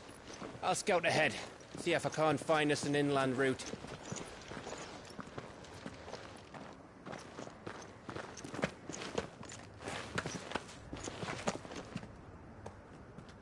Clive.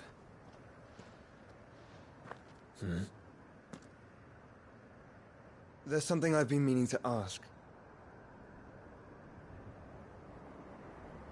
You took her icon, didn't you? Yes, I did. She understood.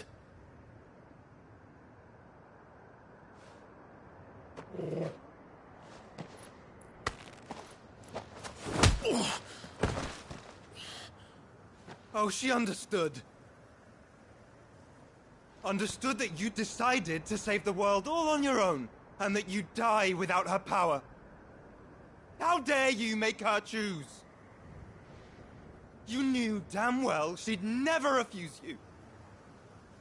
But I will. You can't keep pushing us away, Clive. The world is ours to save, not yours.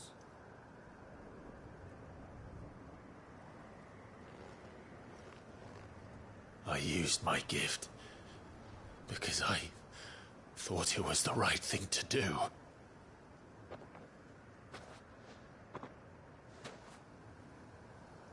And you truly believe this will save you? Will save us all? I do.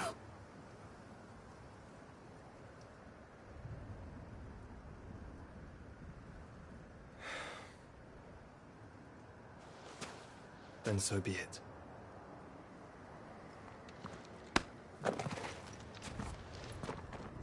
Just don't forget, you're not alone.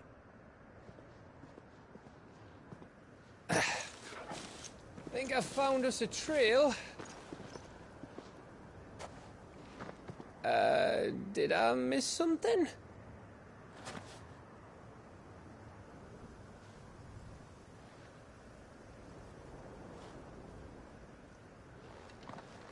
Only that Joshua didn't. I don't get it.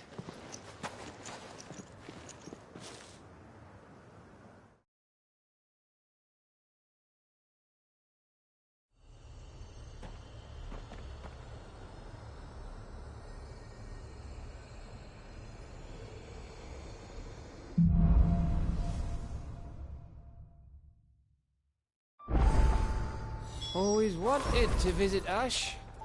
We're in Waluda territory now. Don't expect a warm welcome.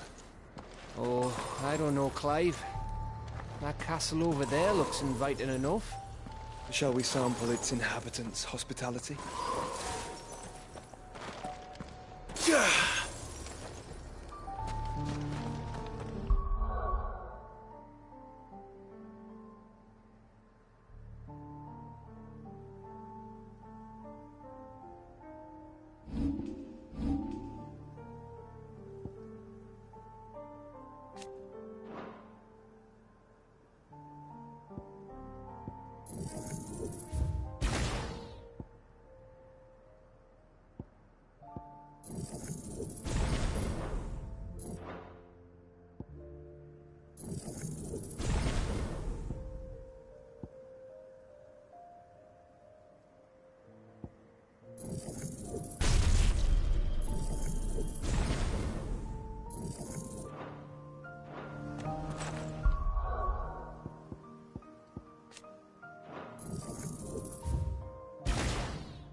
Remember what I said about warm welcomes, Gav? Ah, this place is as dead as Grieger's ghost.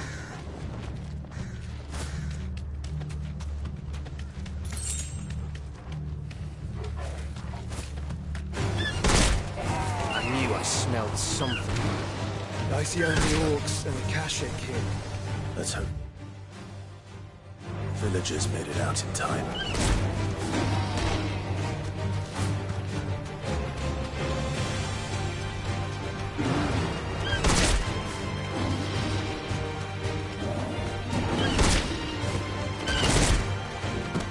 Be safe.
All over again. Where the hell are the royalists? Seems you were right about that welcome after all, Clive. Faster!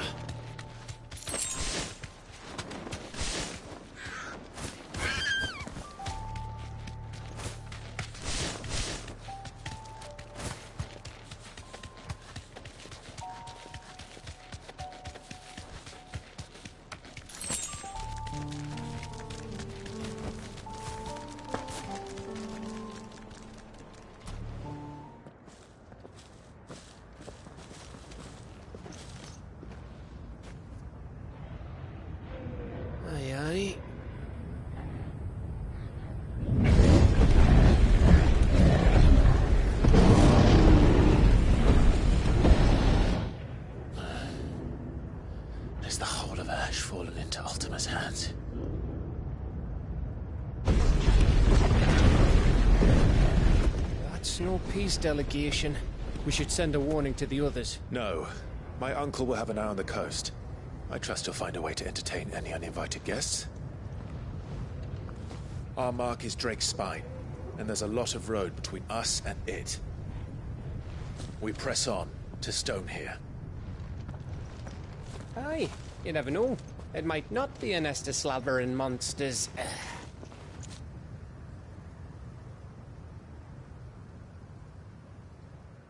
Clive, you must go on ahead without me. This stronghold is as old as Phoenix Gate, perhaps older. It may yet hide Ultima's remaining secrets, and if we are to best him, they must be unearthed. All right. Stay out of trouble. I always do. Mostly.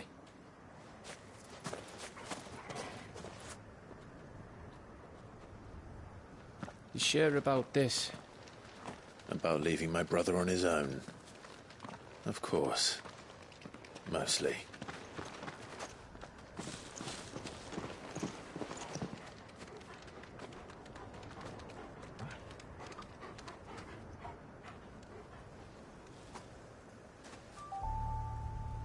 Lady Vivian.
Map is so old, it's hard to tell which way is up. But if I'm right, we're not far from a village called Aistla. Then we make our way there, resupply, and wait for Joshua.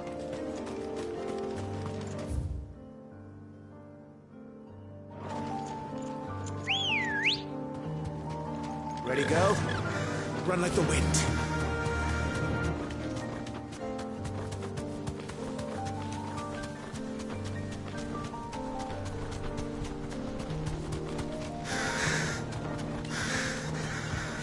Ugh, this place reeks like a mogul's arsehole. Though I'm guessing it's not the smell that'll kill us.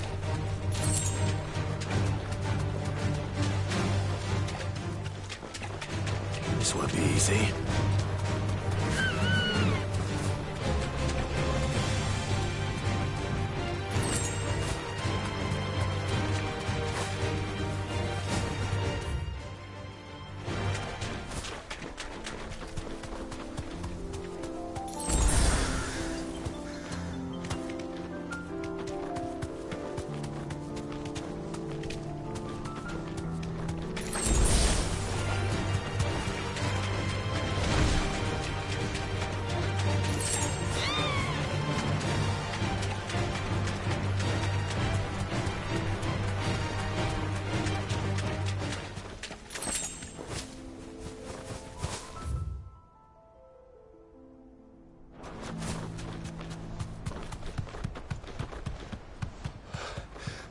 Oh, much breath. Don't look down, Torgal.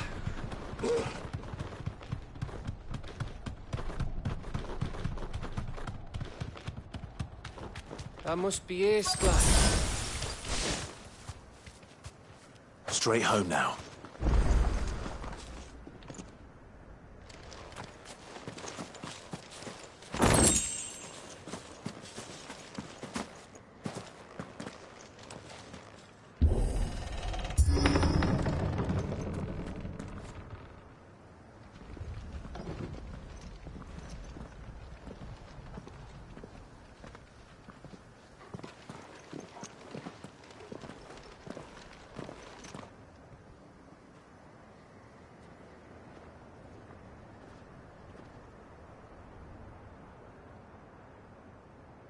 What do you think, Clive?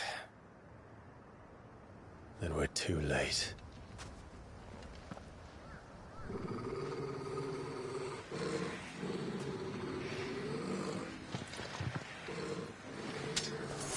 Damn it. They're all turned. There's nothing we can do. I wouldn't say nothing. No quarter gap! No quarter!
Gav? Gav! Don't tell me there's more of the bastards. Oh, fuck.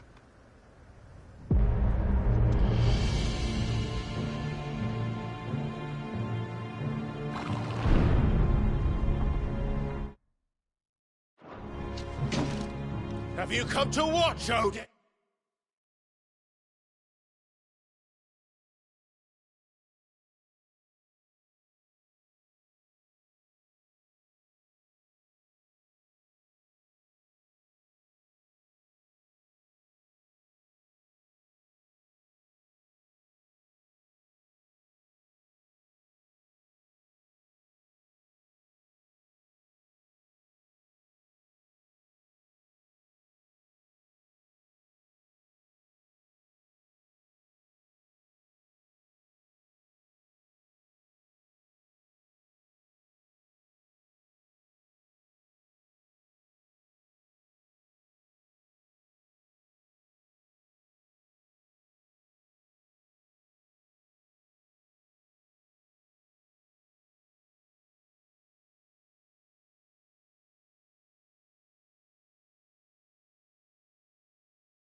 Bound for stone here. Good. My master awaits you in the capital, though I cannot allow you to attend him in your present state. And how are you going to stop us? Why, with this!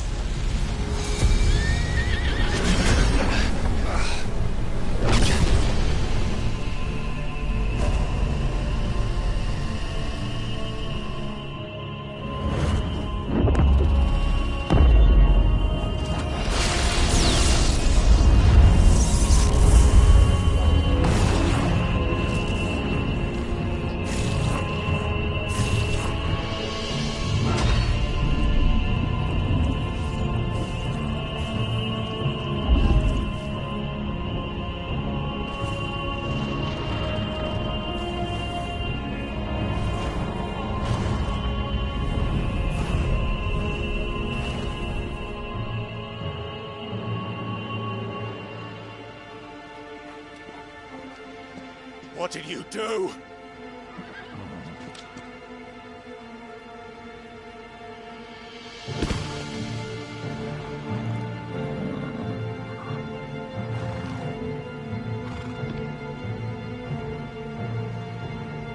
If the vessel would see the path opened, it has but to ask. I shall see that my master's prize is made presentable.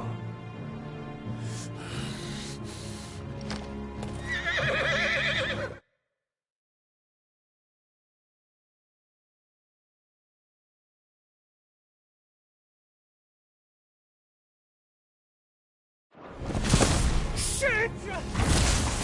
No!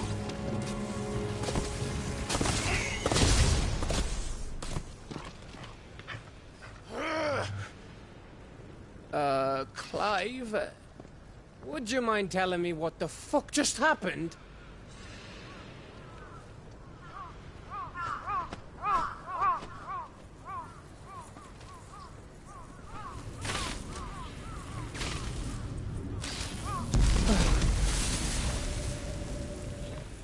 Oh, you've got to be. How are we supposed to get through that? We seek an audience with the king. If His Majesty wants me to come and ask him, then that is exactly what I'll do. Before you go practicing your petition, we don't even know where the fucker went. How about we cool our heads and think this through, eh?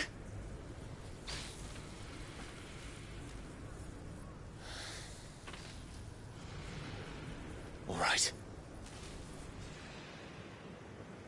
Maybe there's something here we can use.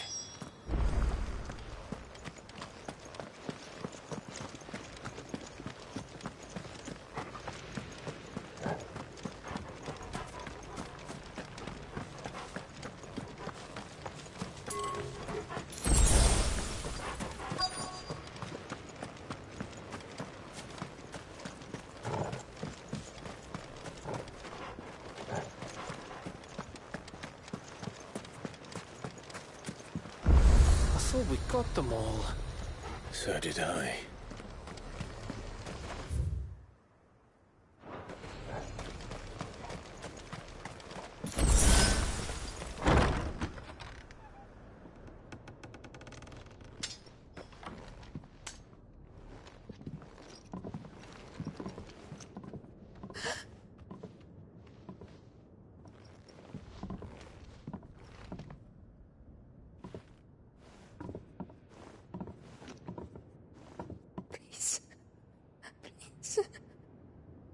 Please, no.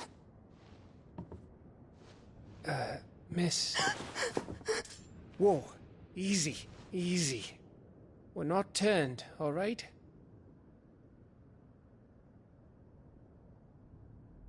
Who?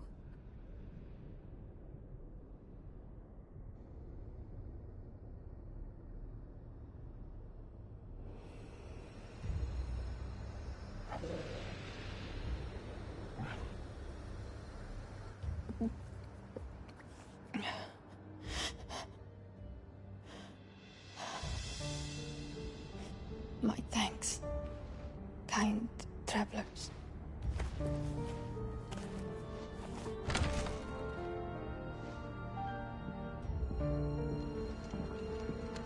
Edda, forgive me for asking, but what went on here?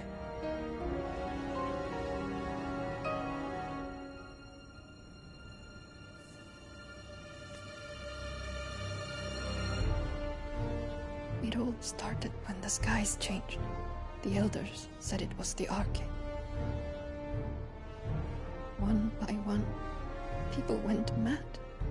Minds taken by ether. Till only I remained.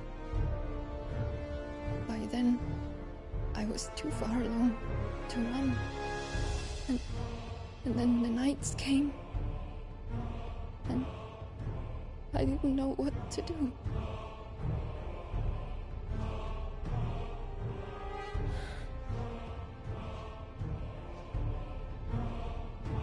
And this, Arche is...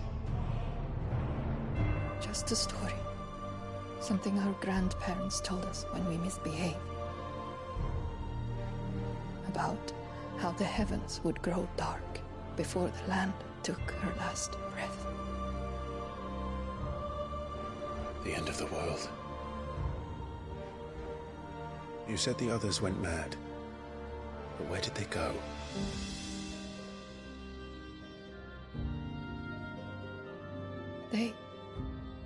They all left. Drawn east to the tower, to Reverie.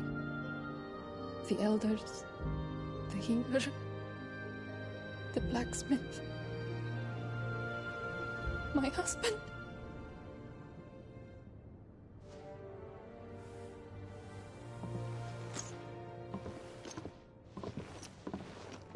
You thinking he did this?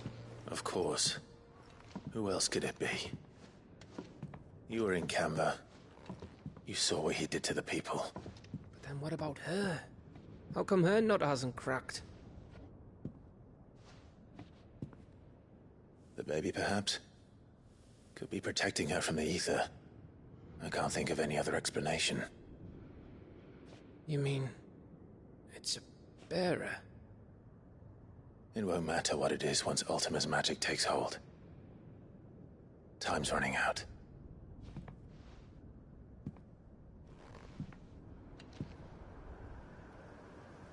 This tower. That's where we'll find the king.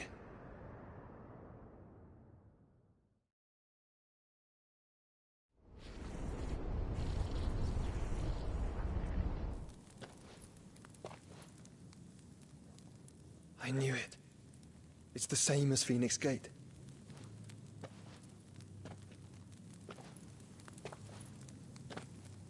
Which means at the end of these stairs should be...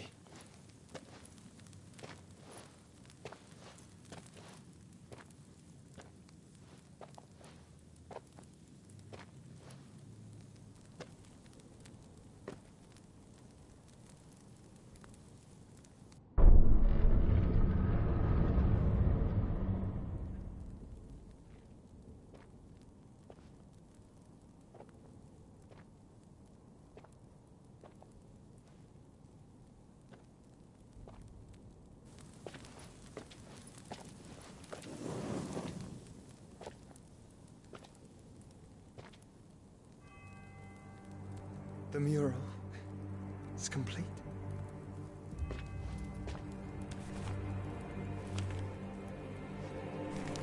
Ultima and this vessel, Ffxvi. Garuda, Ramu, Shiva, Titan, Bahamut, Odin. Even Leviathan the Lost is here. But where is the Phoenix?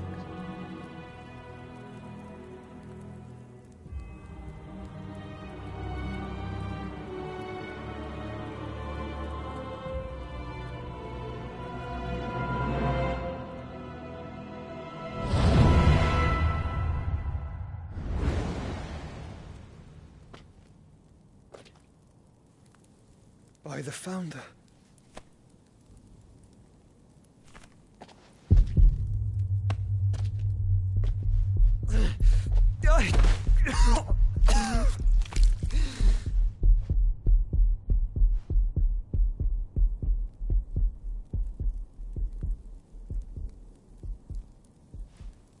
So that's what you want, isn't it, Ultima?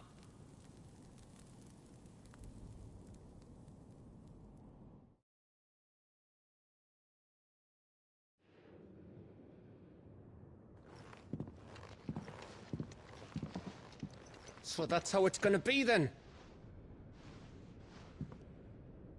I'm not asking, Gav. I need you to stay with Edda. What? I must do this alone. If I don't return, you're to find Joshua and make for the Enterprise. Understood? Aye.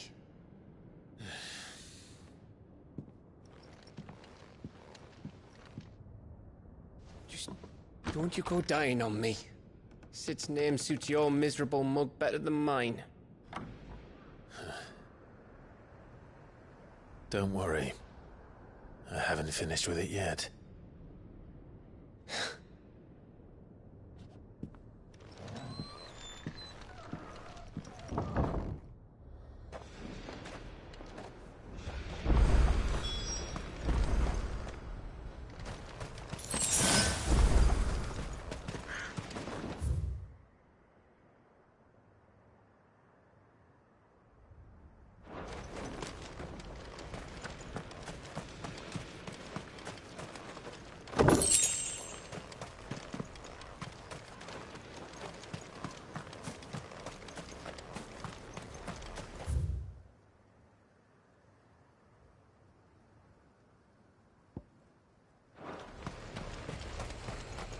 If Barnabas is controlling the Akashic, then wherever he goes, they'll follow. And so will I.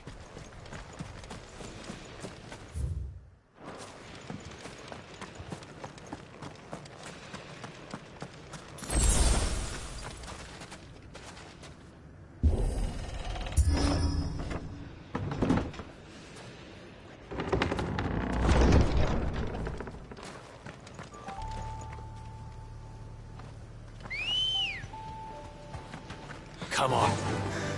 Run like the wind.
This is it, boy.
I've come for you, Barnabas.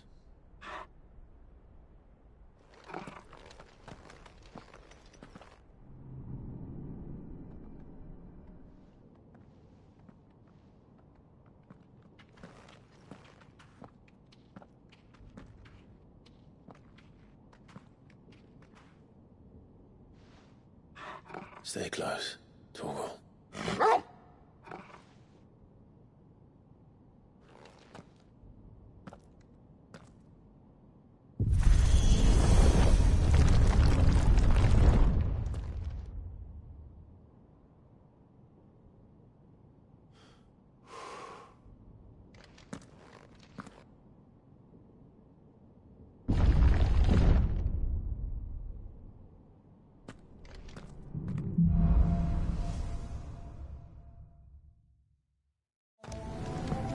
The tower.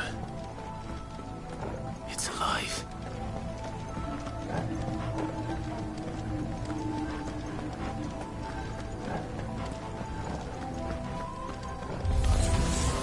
More echoes of the fallen. They seem to feed on each other. There shouldn't be any here.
down.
If I were Barnabas, where would I be?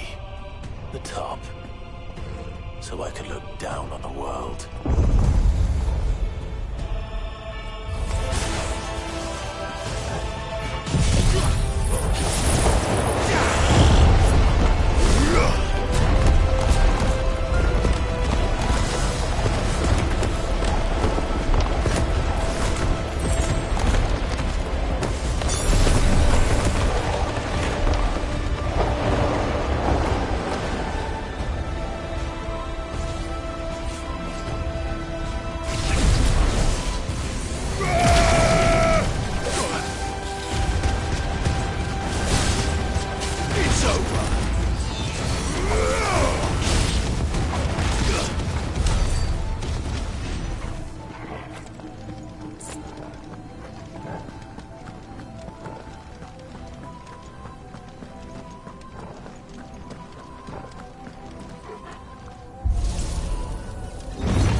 was that thing? Hopefully there aren't any more.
Nice try.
can't. No.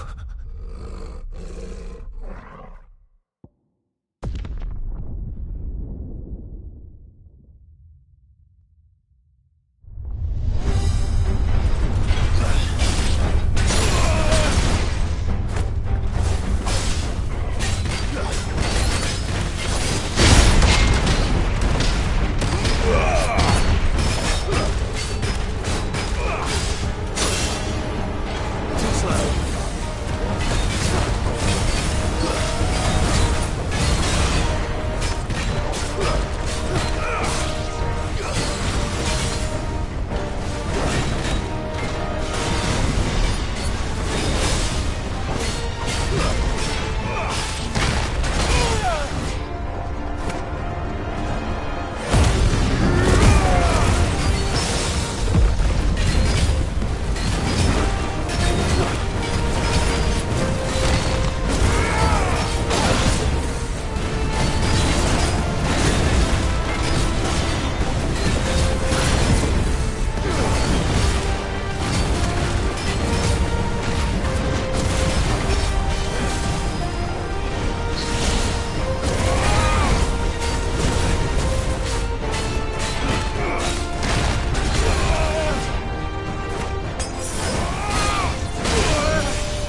almost there.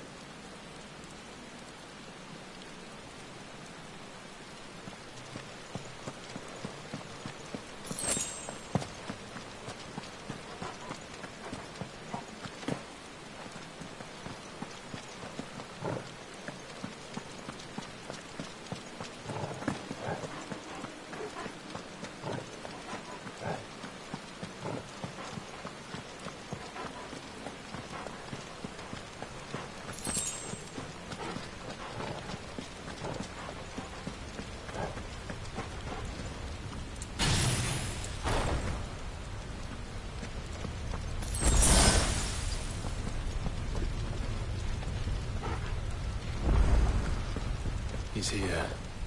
I can feel him.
The blade must ever feed if her edge is to remain keen.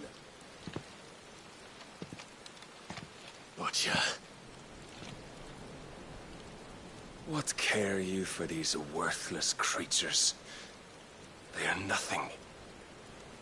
Weak from the moment of their conception, ever longing for power not theirs to command, they turn unfailingly upon themselves. Like sheep, they roam in filthy flocks, eager to trample those few gifted a fleece of gold.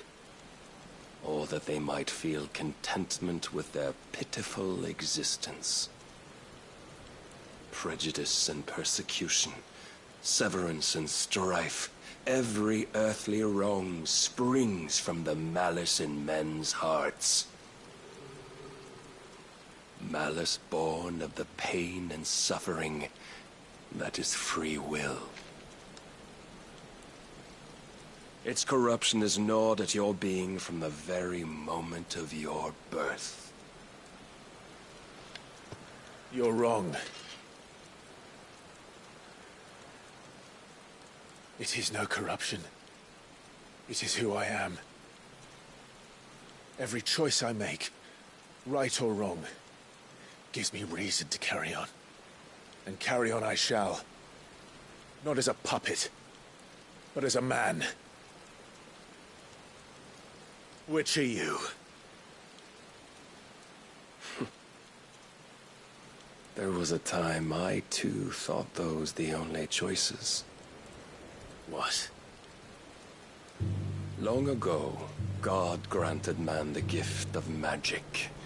And with that gift did he build great civilizations. Yet over time, man lost sight of the gift's true meaning, stepping from the path of shared prosperity to one of avarice. He abandoned his creator for sword and flame, and through his folly, beckoned the blight. Yet, there were those few who refused to turn their eyes from the heavens, and they prayed to God that he might lead them back to righteousness. And the Lord, he did answer. Before the worthy shall the gates of paradise open. And so did I spread my arms to the ether, and cast my soul upon its gentle waters. I gave myself unto him.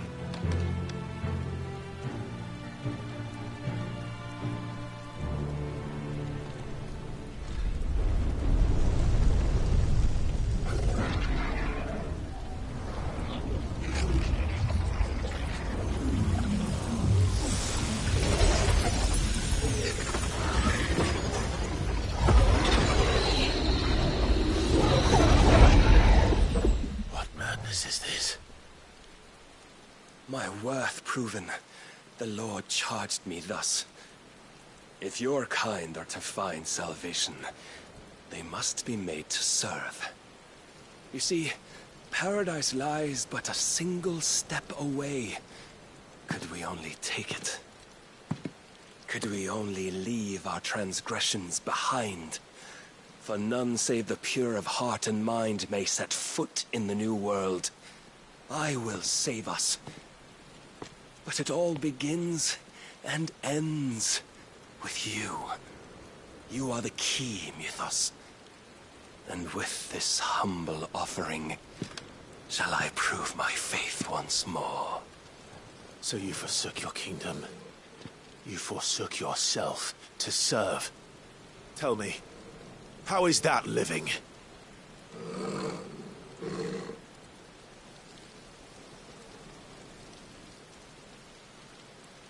What you seek to provide is not salvation. It's anything but. Life is about always having a choice. Take that away, and we might as well be dead.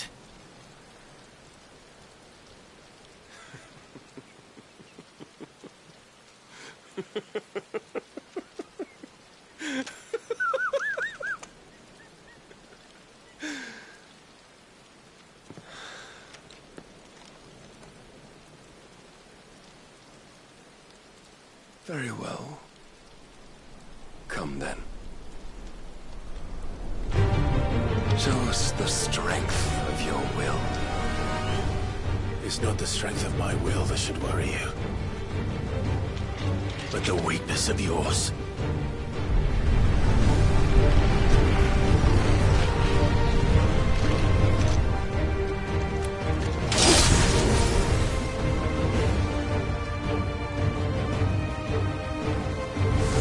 If you think your will the stronger, prove it. By this day's end, you shall know the truth. Show me more!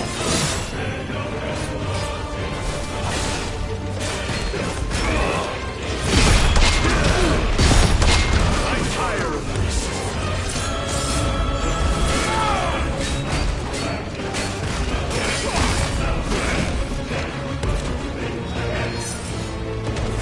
You will be blessed with the might of a god, yet still you fight like a man.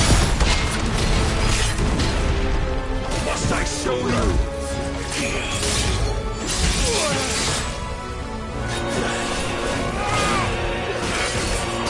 Disappoint me.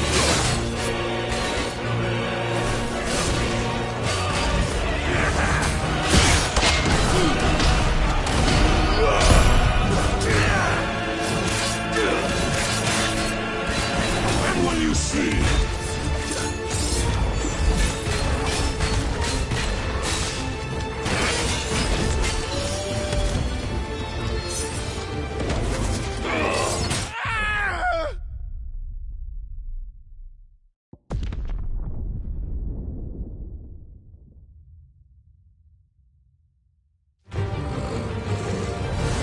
If you think your will the stronger, prove it.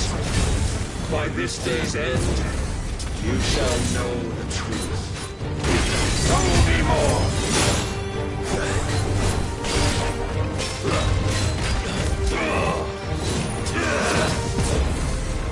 I'm tired of this.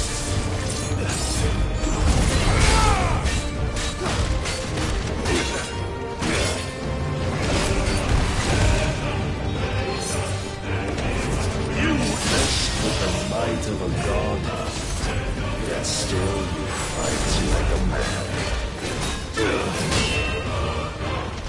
Must I show you?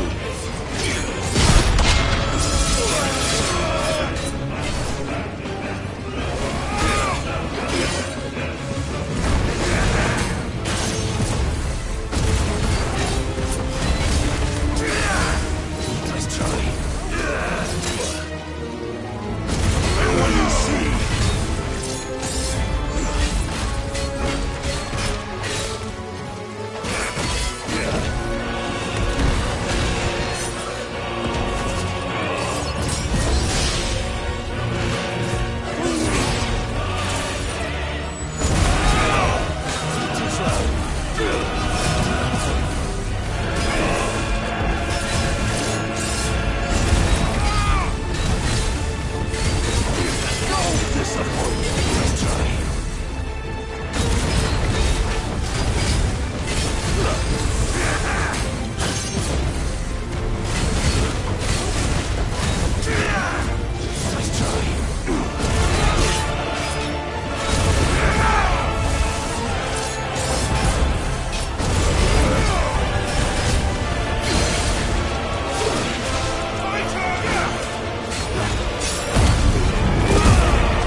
chose you to serve as his vessel, and you cling to this foolish notion of hope when there is none.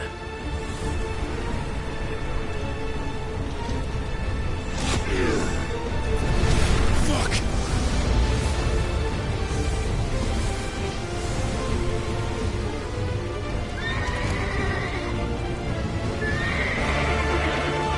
Desperate, are we?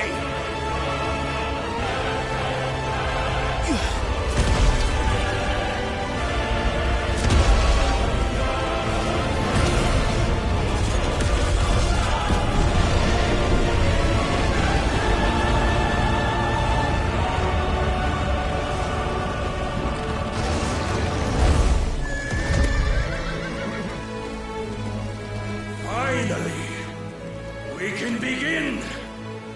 Yeah!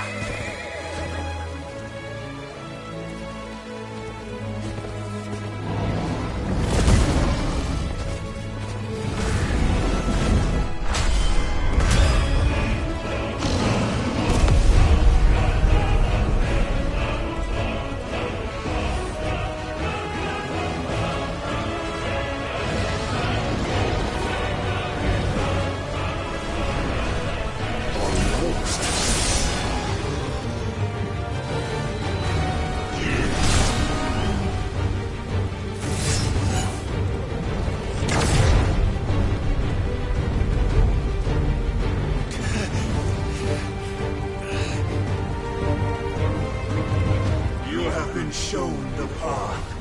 Now you must follow it. Free yourself, Mythos. You will not defeat me otherwise. We'll see. Perhaps you still require persuasion.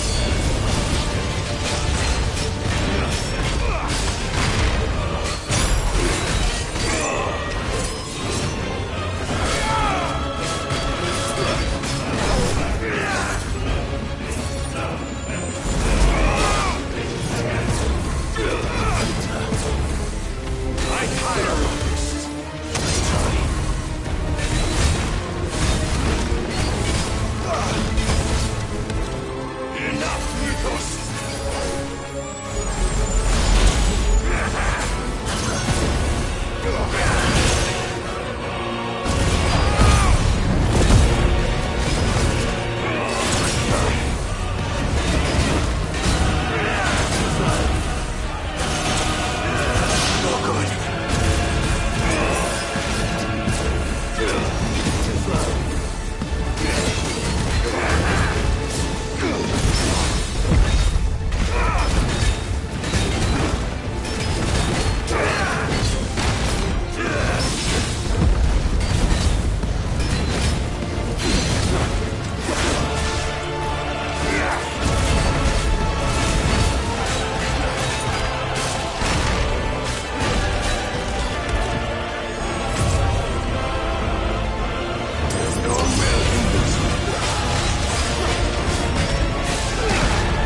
admitted. You admitted defeat the moment you turned your back on us. When you turned your back on the truth, Barnabas. We are not as weak as your god believes.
Of your weakness?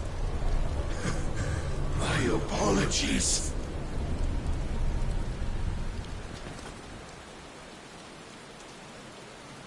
You are not the fool I took you for. And so it ends. No!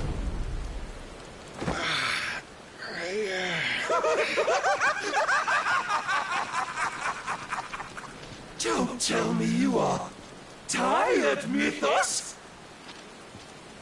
Your stubborn defiance has stirred my long-becalmed heart, filling it with a joy that I have not known for generations!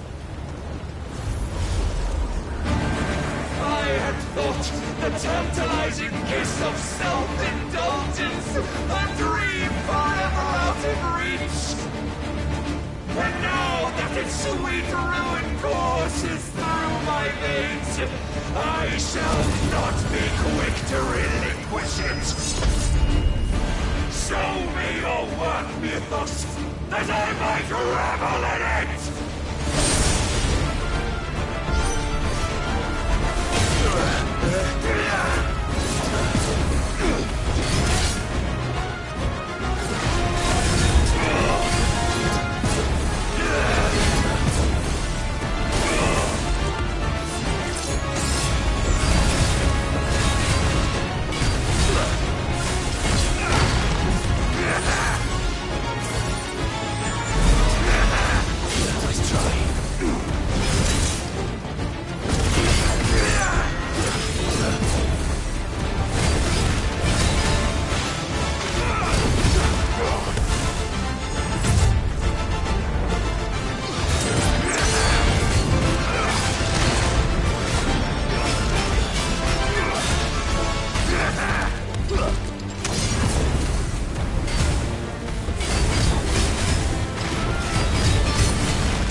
conflict of lesser rivals, but no more.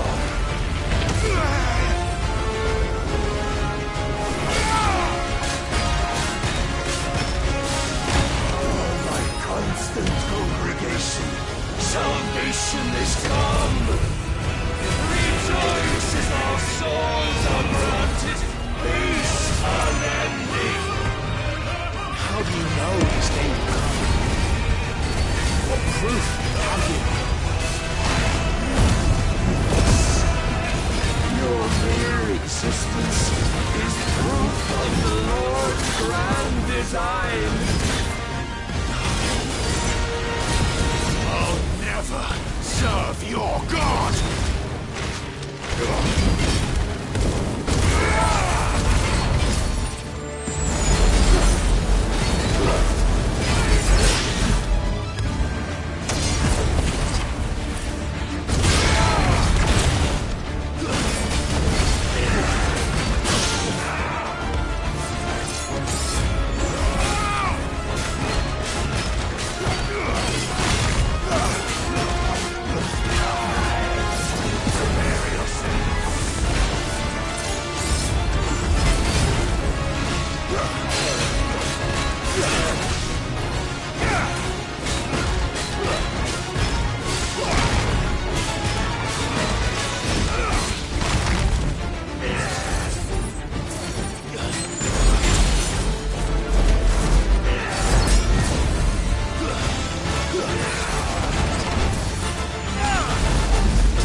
Salvation is come!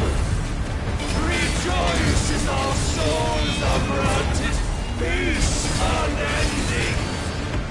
How do you know this day will come? What proof have you? Your mere existence is proof of the Lord's grand design! I'll never serve your God!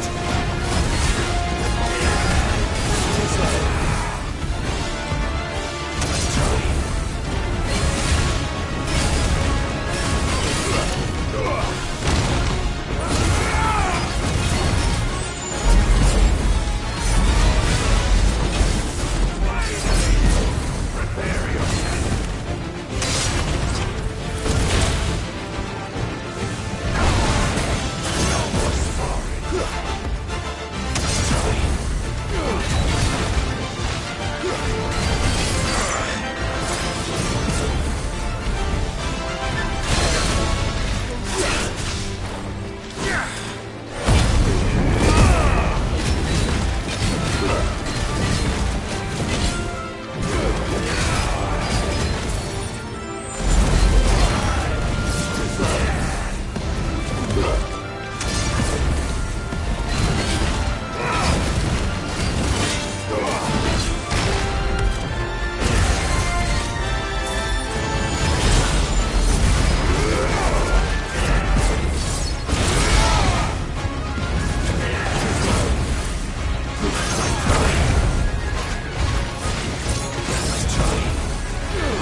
my crown, Ethos, but none could wrest it from my head.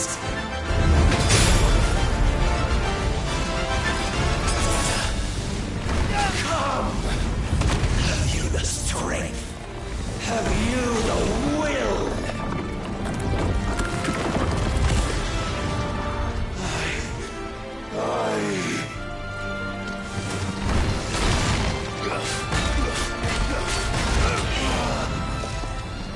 Rapture!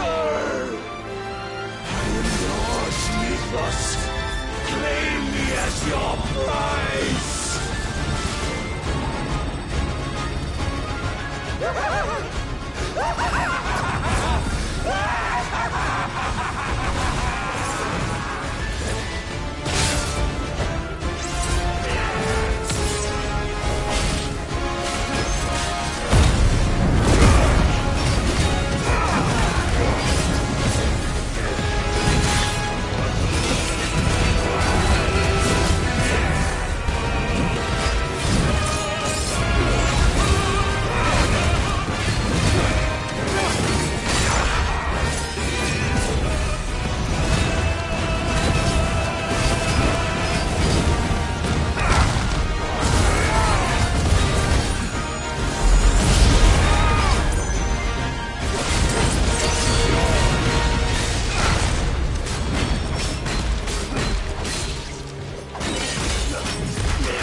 Is at an end. And we both know the truth. It is I who stand victorious. My will that prevailed. Your will? No. It was his. Clive Rossfield.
Perhaps there is strength in will.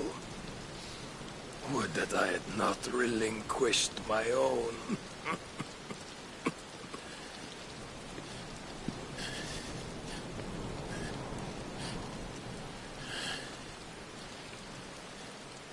You relinquished nothing. What was it, if not will, that made you strive for a new world? Strive to win your master's approval?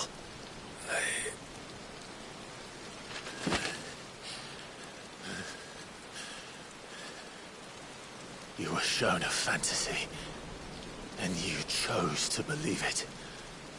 But you were wrong. There is no world but the one we live in. And that world is worth saving, even if it means killing a god.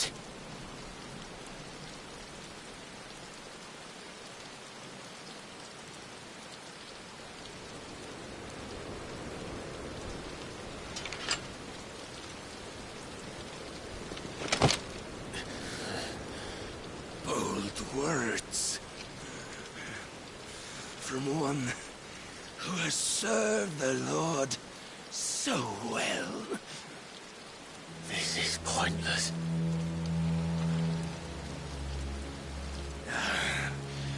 But I almost forgot. I promised that I would make you presentable. Did I not?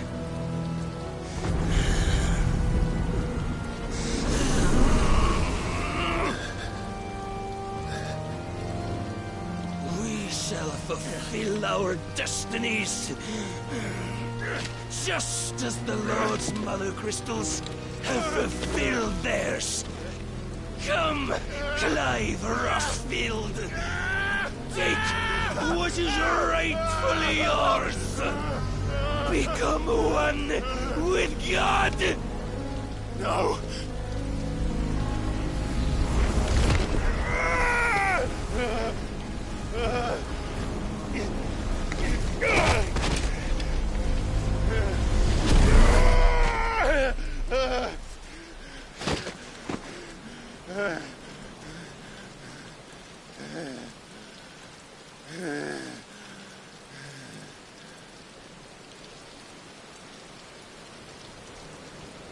At long last, salvation.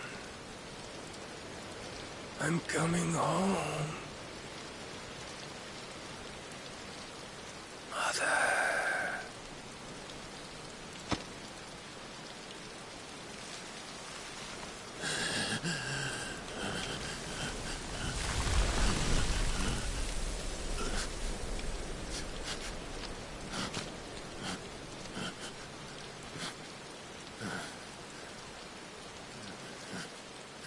Tell me, how does it feel? Show yourself! Face me! How does it feel to consume your rival's strength, to gorge yourself on their beam, to edge step by trembling step ever closer to the divine? With or without a will, you are still but a vessel, our vessel. Behold, how your body shudders in anticipation of its fate.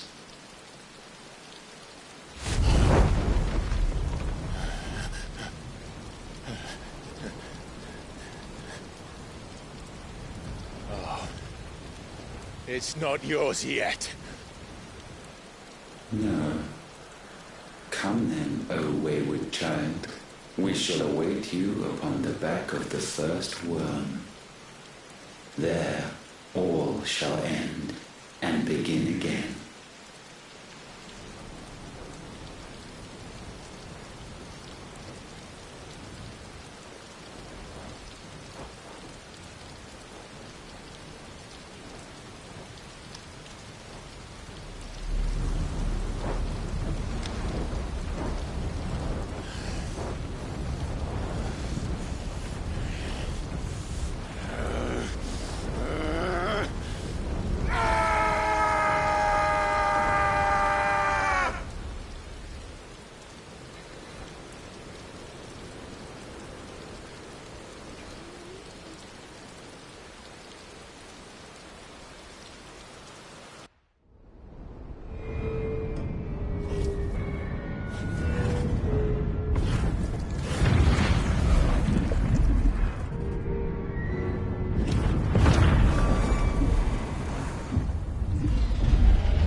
them! Since when was Eugen Hamel one to hide when there was a fight to be had? Since they stripped me of my rank and banished me from the battlefield. Now I'm stuck wiping the backsides of this one while the city burns and my wife tails off with a man half my age! And then you turn up! What the hell are you doing here anyway?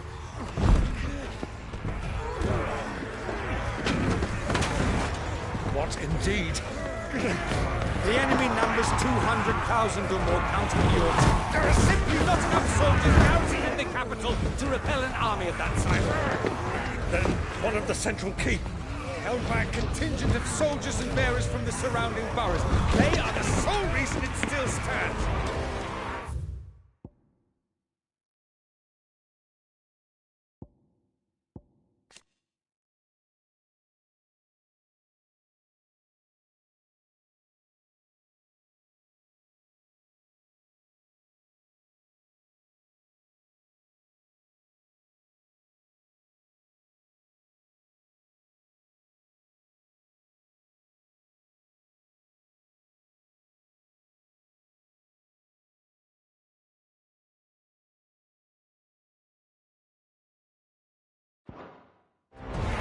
And all it took was an army on their doorstep to bring them together. The prospect of death does put things into perspective. Perspective. Perhaps it's what we've lacked all along.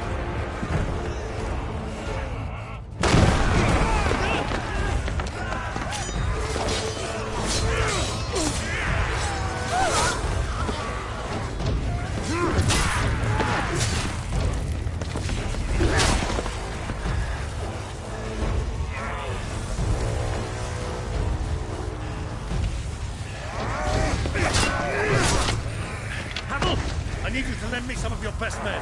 Preferably all of them. My best men! Does it look like I'm able? I admit this might not be the most convenient time, but my nephew's in trouble. And I may have already promised him your help. Your nephew, the outlaw? Never! My soldiers have better things to do than die for nothing. Then you and he are of the same mind. Crime fights for the opposite! He fights for a world in which we shouldn't have to live and die for nothing! And he fights today to give us all a chance of a better tomorrow! Be that as it may, a handful of men cannot stand against a kingdom!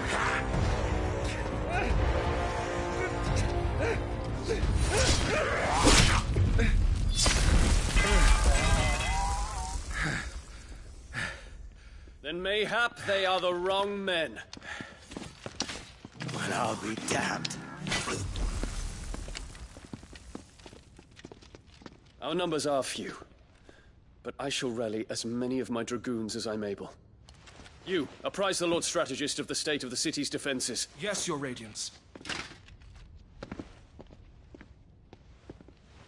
And you would fight alongside us? I owe the Phoenix a debt.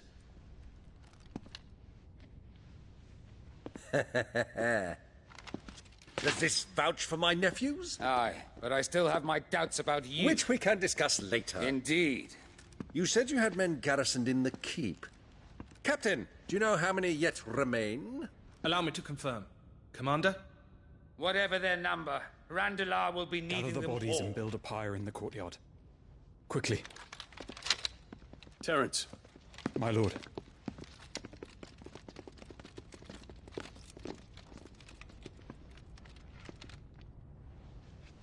You will find a girl there. A girl? We are in the middle of a war. I owe her my life, and I always pay my debts. You are to see that she is provided for. Dion, I cannot leave. But you shall. If I'm ever to be worthy of the forgiveness of our people, then I must earn it. And I must earn it by my hand, and my hand alone. Know that I do not ask this lightly. And know that I will do it.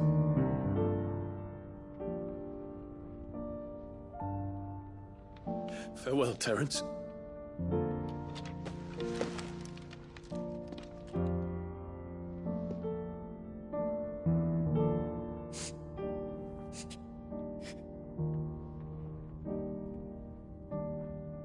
Farewell, my prince.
Clive, thank fuck.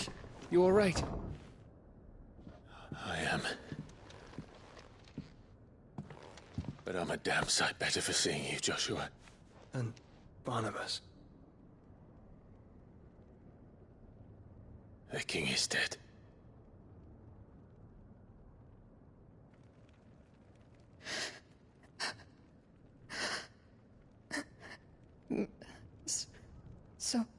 So they're all...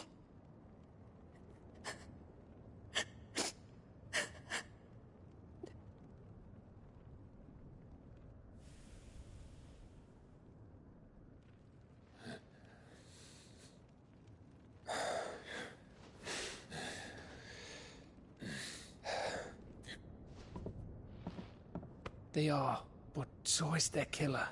He can't hurt anyone anymore. You're safe.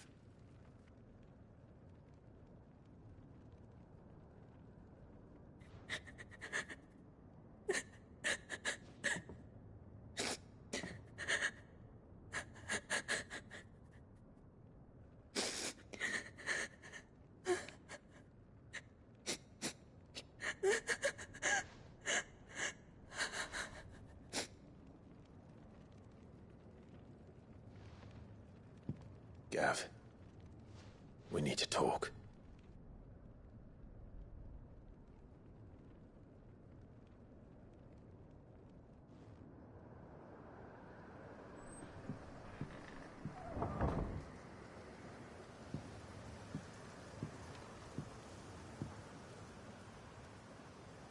I'm sorry, Clive. You know I want nothing more than to go with you. I do. But I'm glad you're heading back to the Enterprise nonetheless. And not just for Edda's sake. Our people need to know what happened here. You can count on me. As can she, I hope. Thank you, me lords.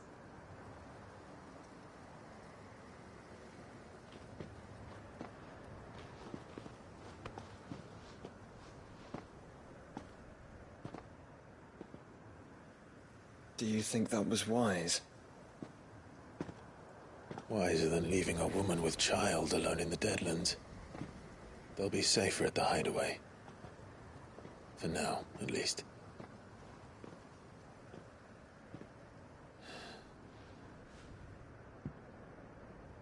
This land is overrun with Akashic. The king himself was long turned, albeit by choice. All to serve Ultima, in his damnable quest to forge the perfect vessel. The chaos Barnabas wreaked upon nation after nation. How many were killed for this? He didn't consider it killing. Or a mercy of sorts. A way to end their suffering. He truly wanted to save mankind, and ultimately use that. As he uses us. But why us? What are we? What are we? We are dominance. That is our fate. But that doesn't mean we have to accept it, which is why we fight. For the right to deny it. Is that not so? It is. For our sins.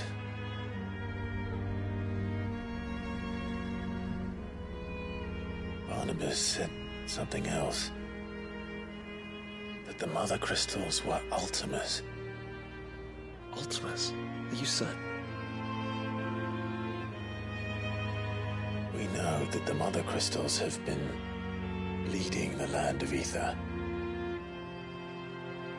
And we also know that it's this which hastens the spread of the Blight. But what I cannot fathom is what Ultima stands to gain from that. What did you find at the Stronghold?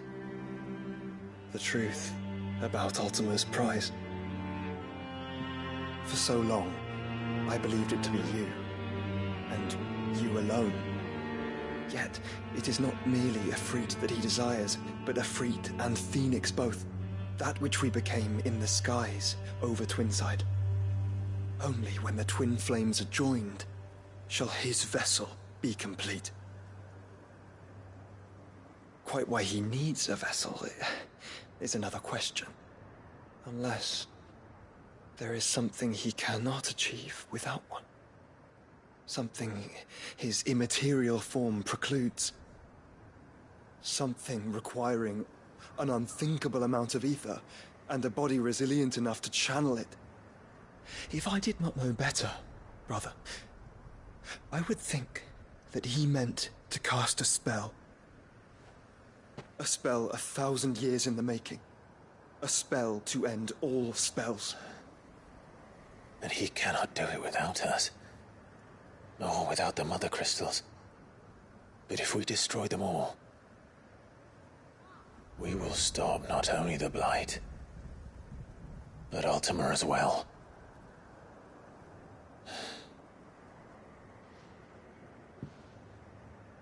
We stick to the plan then. Only this time, we face him together. Well, it's a long walk to Stone here. Let's not keep Ultima waiting.